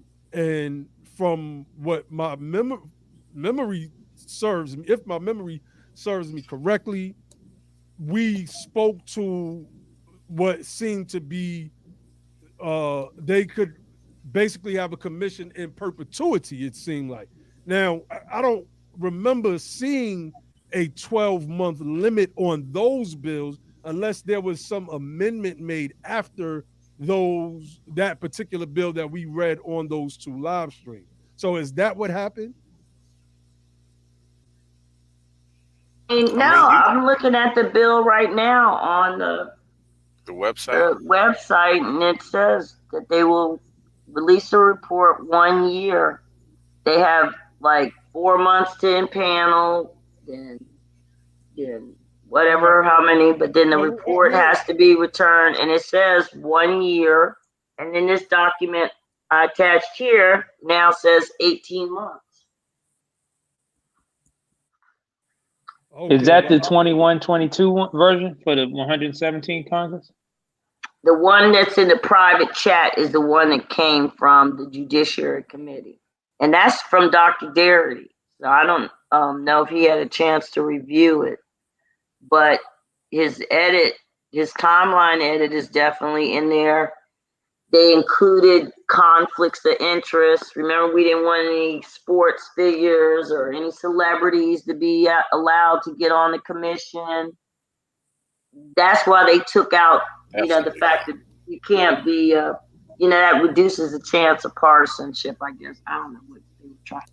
But the point is, I do believe that this reflects, a lot of the work that the Assembly put in. And will Darity be on there and Mullen? Because that's what we need to get on the damn panel, on the commission. On the commission, that's a fact. We need to be able to have more control over who's on this commission, right? If Joe Biden gets to choose, he's going to put Joe Manchin and James Clyburn, and he's going to get that fat Jamie Harrison, who had me escorted out his little pumpkin. But of course now the bill has been amended such that those people cannot be on the commission. So let's just put that to the side. No one in Congress will be on the commission. Let's focus on what we can control. So who can we put on the commission? We can't. We put on a commission. I don't. And how do we do that? Because we definitely would need Darity on there and Mullen on there. So how do we get those two people on there? I think what we're gonna do is we're gonna do like we've been doing a good job of, is coming together, having conversations, and I'm looking forward to the Jubilee, the Freedmen's Jubilee, and maybe some of us will be able to get together. But to come up with a list. I think that's what we'll do. We'll come up with. I think it'd probably be easier to come up with a list of people who are completely unacceptable, as opposed to coming up with who is acceptable, who we definitely would not want to be. That might be a better list to come up with. No, because the list of who's unacceptable is too long. We need to put who we recommend. Yeah, right. You gotta focus on who we can put on there. The ones who's not going to be on there, they don't matter, because the ones who we don't want on there, they don't matter because we don't want them on there. Let's focus on people like Mullen, Darity, the BTP family, the reparations collection. So what we can do is just like you do anything else, we can organize. Hold on, everybody. Oh, sorry. I'm sorry. I think my ballot. Naheem, your sound is very low, by the way. I don't know if you notice it. Your sound is quite low. Yours is low.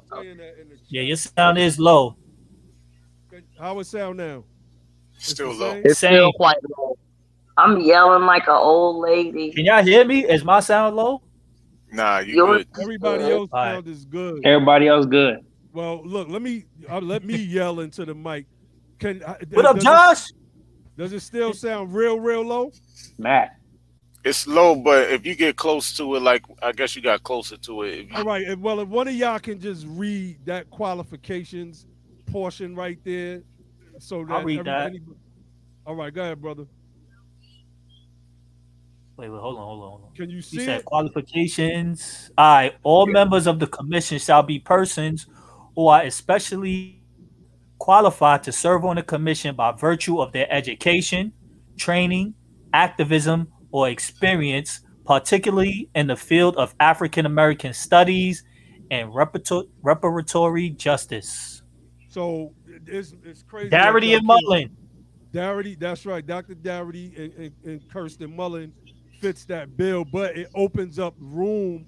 Like if you go back and look at some of the arguments that we had with people like Greg Carr and others, one of the claims was, "Oh, y'all have only read that one book by Dr. Darity. You haven't read, any other books on Pan Africanist history, et cetera, et cetera." So it kind of opens up the door, in my opinion, for them to still put those type of unqualified people on the commission. At the end of the day, you African American studies, in so far as a commission is concerned, should be centered around reparations. And we have the book From Here to Equality that really closes that home. Yeah. There's nothing else. We don't got to talk about Jackie Robinson, right? To talk about or Rosa Parks Right. to speak about reparations. That Right. doesn't need to be included. So, that's ambiguous to me. So, but do I still sound crazy low? Still sound low, Yeah. but it's You not. said It's that not. I mean, we can hear you. It's That's not what as I'm saying. bad. Ambiguity is sometimes a very dangerous thing. Ambiguity can be dangerous. That's why I feel like we need more specific language. But y'all, I don't want to be a Very. Debbie Downer or a negative Ned, but here's another truth. The bill, yes, we have made progress, and I'm going to celebrate that. But I'm a pessimistic person.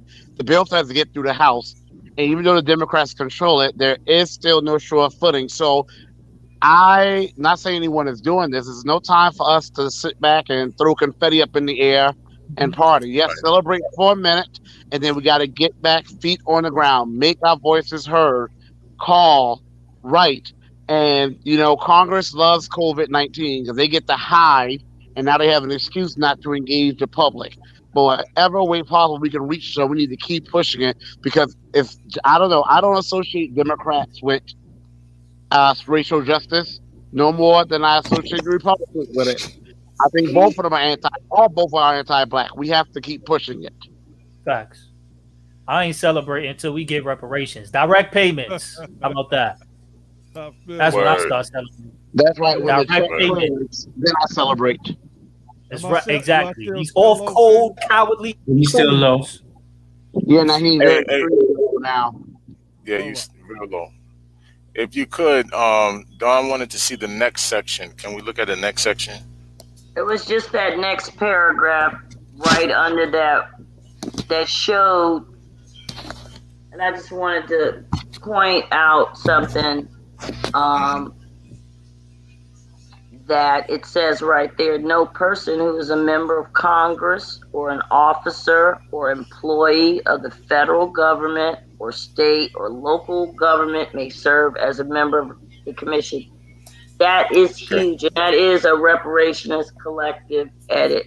That cuts out all Burgess kinds Owens. conflict. There you go. Cuts out all kinds of conflict of interest. That means there's no self-dealing. You can't have people in there on Congress who are in the real estate business on the side and can, et cetera, et cetera. And then when people become members of the commission, they will be required to sign a code of ethics and reveal all conflict of interest. So we are going to, in terms of what we can control, those are like administrative provisions. So they don't cause a bunch of like, oh God, we got to edit and will it pass? Those kind of provisions are how we can control the commission as well. We tried to get an edit that said that everybody had to be, we want 2/3 ADOS USF majority on the commission. So those are the type of things I think that should give us some comfort. I want us to really kind of like pivot after last night to we're in charge of this process, as opposed to I really would like to see us pivot from the reactionary oh, in Cobra is going to win and everybody's going to win and how we going to lose, and pivot to, I think we got the confirmation from the ancestors that, something stupendous happened last night. And I think it's not that we need to, like we're patting ourselves on the back and putting the cart before the horse, but what happened last night changes everything.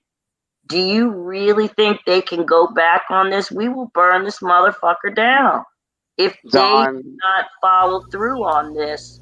And so I just want to say that the commission, we will control the commission. If you don't believe it, just say it till you do believe it.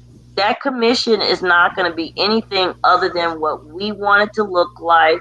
The plans that come out of it are going to be the plans that people from our groups are presenting. We are not going to accept anything that we don't want. We're going to meet up this summer. We're going to be protesting this summer. We're going to, like Lord Abba said, we need to do all of this, but I think we're doing it in a smart way. And I think that people don't have the stomach to deal with conservatives or to go off in that, but I do. That's true. And we need 10 votes. I'm just looking for 10 Republicans. People have identified, like Avery and some other people have identified some moderate Republicans. They're into that Lincoln thing. There are some Christian conservatives that have a white savior complex that would like to go down in history saying they, reclaim the Republican Party from Trumpism. There's people in the party, those Lincoln Republicans that, raised that money for Joe Biden. We need to have faith. I think we got a sign last night. It is the darkest days are behind us. No. See, I actually feel like I'm thinking like Harriet Tubman. Like when she arrived back to Maryland to save her folks, her parents, her siblings, and other people that were enslaved in Maryland, she couldn't rest it. And she knew she had to make it back. She had to make it to the so-called free state. I feel like we've arrived in Maryland. We're just touching soil. We haven't saved anyone yet. So I feel like what we need to do, we've arrived, we've been pressed, but I also feel that I always think ahead, like who's gonna be our enemies in Cobra and Narc. I don't know if I think because they've began so much of a backlash from BDP and ADOS and FBA, I think they have actually they've modified their positions a bit. Now they're saying, no, we're not anti-direct cash streamers. I see them all the time argue people saying, we never said that. We never said that. What I feel I'm afraid of, you have groups like Black Lives Matter, which I'm glad they're getting a lot of backlash about time. And those groups like Ta-Nehisi Coates, is that how you pronounce his name? I'm afraid they may get weak-willed people on the commission who just have notoriety and who may kind of just to get along and not get people who are really about that work. So I feel like I know we're having the Juneteenth events in Atlanta, and I don't know if y'all know there's something in Oklahoma that I'm still reading about, and I feel like we have to keep with those events because yes, theatrics do get attention, and they do send a more powerful message than one person calling an office every single day, which if we all keep doing it, that will be great. So I just do feel we got to keep our eyes on the prize and keep moving forward. ND, can y'all hear me? Yeah. It's just a little echoey. Oh man, I had to switch to my phone's audio. So I'm probably gonna sound a little it's like more like a hollow sound, but it's better. I think it's louder than the microphone. Yeah. All right. I mean, we're gonna have to get through it for now. That's just the sign. We already at 2 hours, bro. Yeah. I was about to get into something, but you know what? We are gonna close it down because the sister Satra said, "Can we please explain what living African Americans and on society? Who is society?"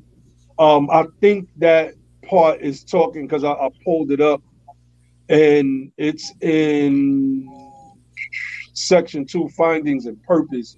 I don't know. Maybe we'll do a separate breakdown of the amendment one day, but I do want to read that part real quick and what it's talking about. So it says that the slavery that flourished in the United States constituted an immoral and inhumane deprivation of Africans' life, liberty, African citizenship rights. I have a problem with that term, African citizenship rights, because once they became citizens, they were Americans. So if it would have said African American citizenship rights, that would be, to me, more acceptable. And what does African citizenship even mean? What does that even mean? I don't know what I was saying. Ambiguity. That's problematic. Or it could be that they're just saying the citizens of the continent, and again, then. But we don't know. What it is? I can tell you what it is. Unclear. We don't know. Let me tell you what it is. They're Afrocentrists, right?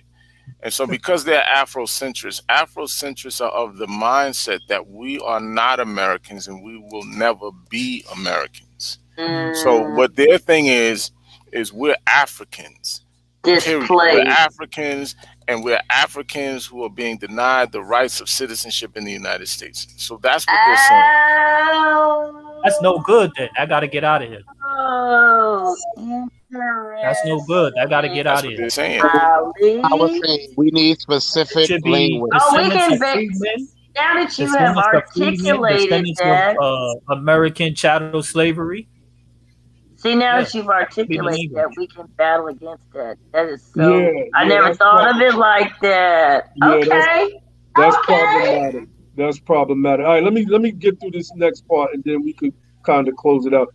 It says, subsection 4 of this section: a preponderance of scholarly, legal, community, evidentiary documentation, and popular culture markers constitute the basis for inquiry into the ongoing effects of the institution of slavery and its legacy of persistent systemic structures of discrimination on living African Americans and society in the United States.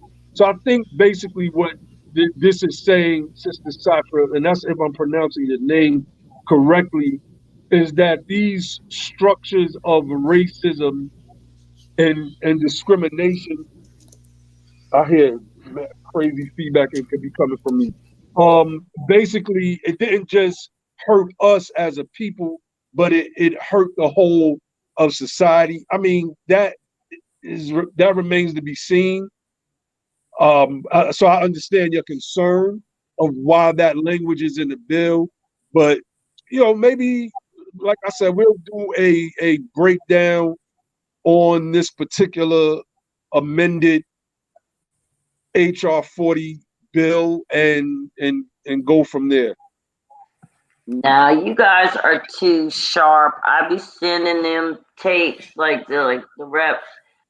I've sent them tapes or clips from your shows. They aren't used to dealing with such sparkly, shiny Negroes who are so, who are paying attention. I mean, I think I'm really serious with that. I think they're really kind of taken aback, and we are getting the respect by virtue of the response. I'm very happy with the way this edited bill looks like, because it looks like they talk to us and listen to us. And when I say us, I mean the movement.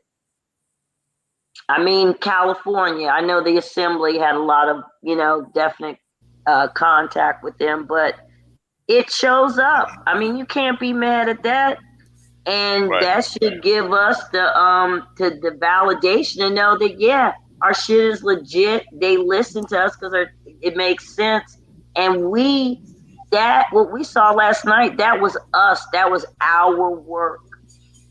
That was why they had the talking points, because we made it a requirement that they know everything. We gave all this tweeting and sending them that information had it at their disposal. So that was us. We are in charge now, and I want us to. I mean, okay, and then y'all didn't even. We stayed high frequency because we could have talked about what happened during the recess and tweets that were made and people who revealed themselves to be totally against. He was Oh, saying. yeah, Don. Black Twitter So, saying. I was trying. hey, What was Don, I Black saw Twitter you saying? going in. Hold up, I saw you going in on somebody, Don. Like, what did she say? She said something that made you go off. Yeah, so I got that tweet right here. So we were waiting for the recess, and in the midst of the recess, Dr. Garrity tweeted something out about he said we have to pressure Congress to develop a separate bill for pure reparations that meets our needs satisfactorily. So Yvette Carnell took it upon herself. This was about 4:53. They had gone on break. Everybody was on edge, of course. Doubt setting in. Are we waiting here? Are they never going to come back? And so Yvette's contribution to the karma that was building in the universe. This was the stance she took. She retweeted Dr. Garrity and said, "Some people are so late to the party and late to the best ideas. I've been advocating this for months, but I'm not posting this tweet to take credit. The Edit HR 40 campaign is a failure. The bill remains the same, and those that spent a year on this campaign should own their L." And then she also said, "Henceforth, I'm blocking anyone I see sharing the hashtag edit HR40 hashtag. Cam Howard told y'all. I told y'all trying to get this bill edited was a fool's errand, especially after Sheila Jackson Lee and then Cobra united into Dashiki Voltron. At that point, HR 40 became an invasion away from reparations instead of a reparations bill. What did y'all say? But Garrity said." Then about an hour later, the motherfuckers came back in session, and then a couple of hours later, they voted that out of Congress. And that tweet will go down in history. That bitch, that scurrilous, gaslighting, miserable yellow we not on bitch. Clubhouse, Dawn. We not on Clubhouse. We are not on Clubhouse, but she is officially shunned and no longer has any credibility. She is a YouTuber. That's all she is. Who talks about that is on Dawn Page. That's all. Now, let me I ask said you. that. We- I Let said me ask that you this. because that is so we demoralizing. second your sentiment At over our her. weakest moment, at our weakest and most doubtful moment, and what makes it worse is this edited version that I had was available. So she was left to block. This edited version was available. So she made that tweet and she hadn't even read this. Right. She made that tweet. She said, "All of you people," this is the person who is responsible for me being here, who I looked to, who brought ADOS 101 here, and is the only reason why I'm involved in this movement. I give her credit, those two credit for that. But at the weakest, it would one of the most contentious moments of whether this was going to go down in flames or not. And what she thought at that moment, instead of living and dying with us, she decided, "I'm going to disassociate myself with y'all because y'all aren't going to make me look bad. I want to make sure that you losers are over here. Y'all take your L. I told you, y'all look stupid playing on our emotions. We're on Clubhouse having a daggone, like a scene from the Avatar, when the Avatar, when they're all connected to the mother tree, meditating, make the planet, Mother Earth come back to life. We waiting for them to come out of recess, just hoping that It's gonna go our Is she way. still even relevant? Like, come on, man. Like, She wanted to make do we herself, even have to mention her? I think at yeah, we this point do, she's because she irrelevant. inserted herself and she made because she basically drew a line right there. And so if anybody had ever She's a had hater. any doubt about her level of seriousness, this edited version was out. Then she made that tweet that I just read to you. It was most immature, self-serving, low class, low integrity, low character comment. That's not temperamental. No, she has mental issues. She's a narcissist.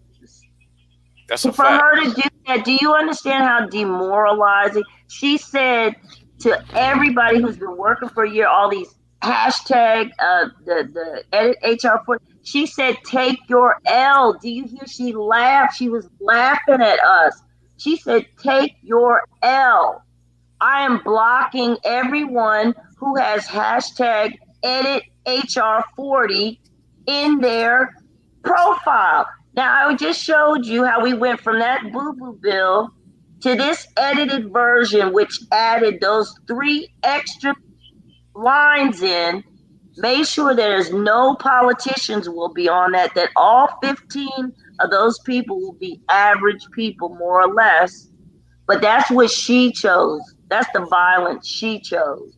And I served it right back to her, because that was just like the final straw. I had even had the door open to Yvette the day before, hours before that. I would still, if Yvette got in a fight, I would fight for Yvette. But I'm done. I'm done with her. I'm done. Y'all are nice, I just man. gotta say, Y'all man. are nice. If Tamika Mallory can be held accountable, then Yvette Carnell can be held accountable.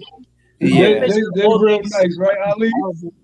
Let me tell you And something, then man. with this smoke, I see a lot of people that still have love for her, right? And I think it's funny because I'm like, yo, what is it gonna take, man? Like, y'all don't get that this chick is a kook. She ain't rocking with nobody, man. She's for herself. That's it. That's it. I feel like when she came at us with all that little slick shit she was doing, she got exposed right there. That was the end of that, because we didn't. Everybody that knew us up to that point when that happened knew that we wasn't doing nothing except rocking with them, publicly rocking with them heavy. We was rocking with them heavy, right? Then they come with that slick shit. And it was like, nah, come on, man. Them people about themselves. She came at Tamara Johnson Shirley. She came at everybody. Yeah. And let me tell you something. When she came at Tariq Nasheed, I thought that shit was whack too. I don't care. Like, a lot of people act like they don't like him. That's your personal business. You don't gotta like him. Right. I think the dude is all right.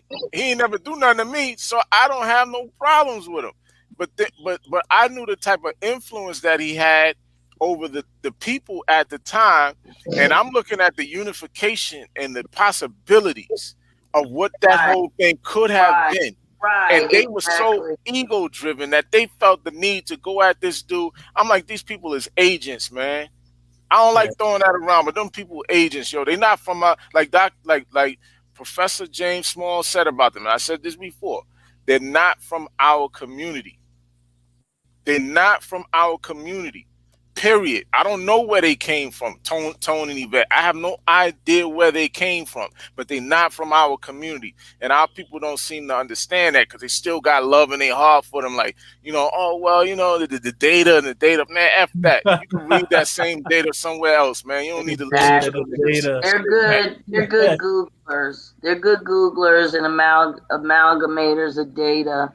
And there's something to be said for the way they put it together. But then, well, not only that, you guys already did that expose of the conference that they went. So it's like everybody went to that conference in Kentucky, the American descendants of whatever, of the Institute of Slavery, and everybody got ideas, and they came away.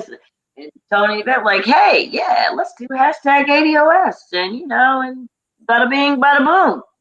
But unfortunately, Black folks are always taking stuff seriously. We messed up their plans. Yeah, what I want to say about that what John particular Henry Clark tweet to Our is Beautiful Humanity. Yeah, that's what I want to say about that particular tweet, and you know, maybe I'm looking at it differently, but I see Darity says we will have to pressure Congress to develop a separate bill for pure reparations that meets our needs satisfactorily, right? He doesn't say that we need to pressure them for a separate bill for to study reparations proposals. It says for pure reparations. So I don't know how you could. What's the problem with that? Like HR 40 is not going to be a reparations. It's not a reparations bill. That's It's not not. like that's not a bill that's gonna have any money attached to it. That's gonna be trillions, paid to us. Hashtag pure reparations, right? That's not what that is. That's the study reparations proposal. And the bill that would have to come would have to be a separate bill that we would have to put pressure on them passing. So I don't understand what it's not making no sense what she's trying to say. You know what I mean? Whatever the separate bill would be the Freedmen's Repair Act or whatever the case may be. I don't know, whatever we want to call it. It's going to be a separate bill. Grift alert. Indeed. Grift alert. All right, so look, man, let's wrap this thing up, family. We've been on here for 2 hours and 20 minutes. I'm having some audio issues, so I don't know what's going on, but hopefully I will have that remedied by the next time we go live. So if you forgot to hit the like button, family, make sure you hit that like button. Remember, we have if one of the mods can put the link to the fundraiser in the chat. We still raising funds for the June 18th reparations rally in Atlanta, Georgia. That is still a goal. We still locked into that. So whatever you can do to support. Y'all having food trucks or what? Well, we had to cut out our second day event. Remember, we were going to make it a whole weekend. So it was not enough time and the money that we would have needed to get that scale of an event done and trying to raise the money in this short amount of time. I don't think you want to definitely scale it down to what's doable and not stretch yourself out. Just remember that, just actually doing it, that is like the most important part. You can end up spending a lot of unnecessary money, but I'm looking forward to it though. Indeed. So one of the things that we're trying to do is extend the reparations rally and turn that into, after everyone speaks, basically turn that into a meet and greet. So we definitely need everyone's support on that. People are asking for the link, so I'll just put the link in the chat for that. So we'd love to have like a brother like Charles Blow, we would love Professor come and speak and address the the people. That would be excellent. Y'all put in the chat who y'all would like to see. That would be, that would be great.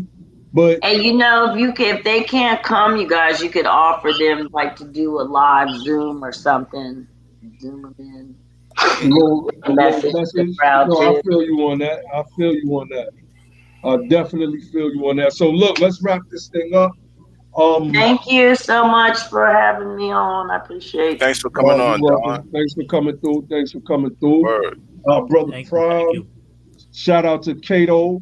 Prime finally got a chance to come back on after he came through the one time, and then it just wasn't happening no more after that. It wasn't. So, some of y'all might know me on Facebook as Macaroni Mac. So Macaroni Mac in the building. Trying to change it to Prime, but yeah, they trying to get my info. The feds on Facebook. You be out there in Harlem going hard protesting for our people, so you already know.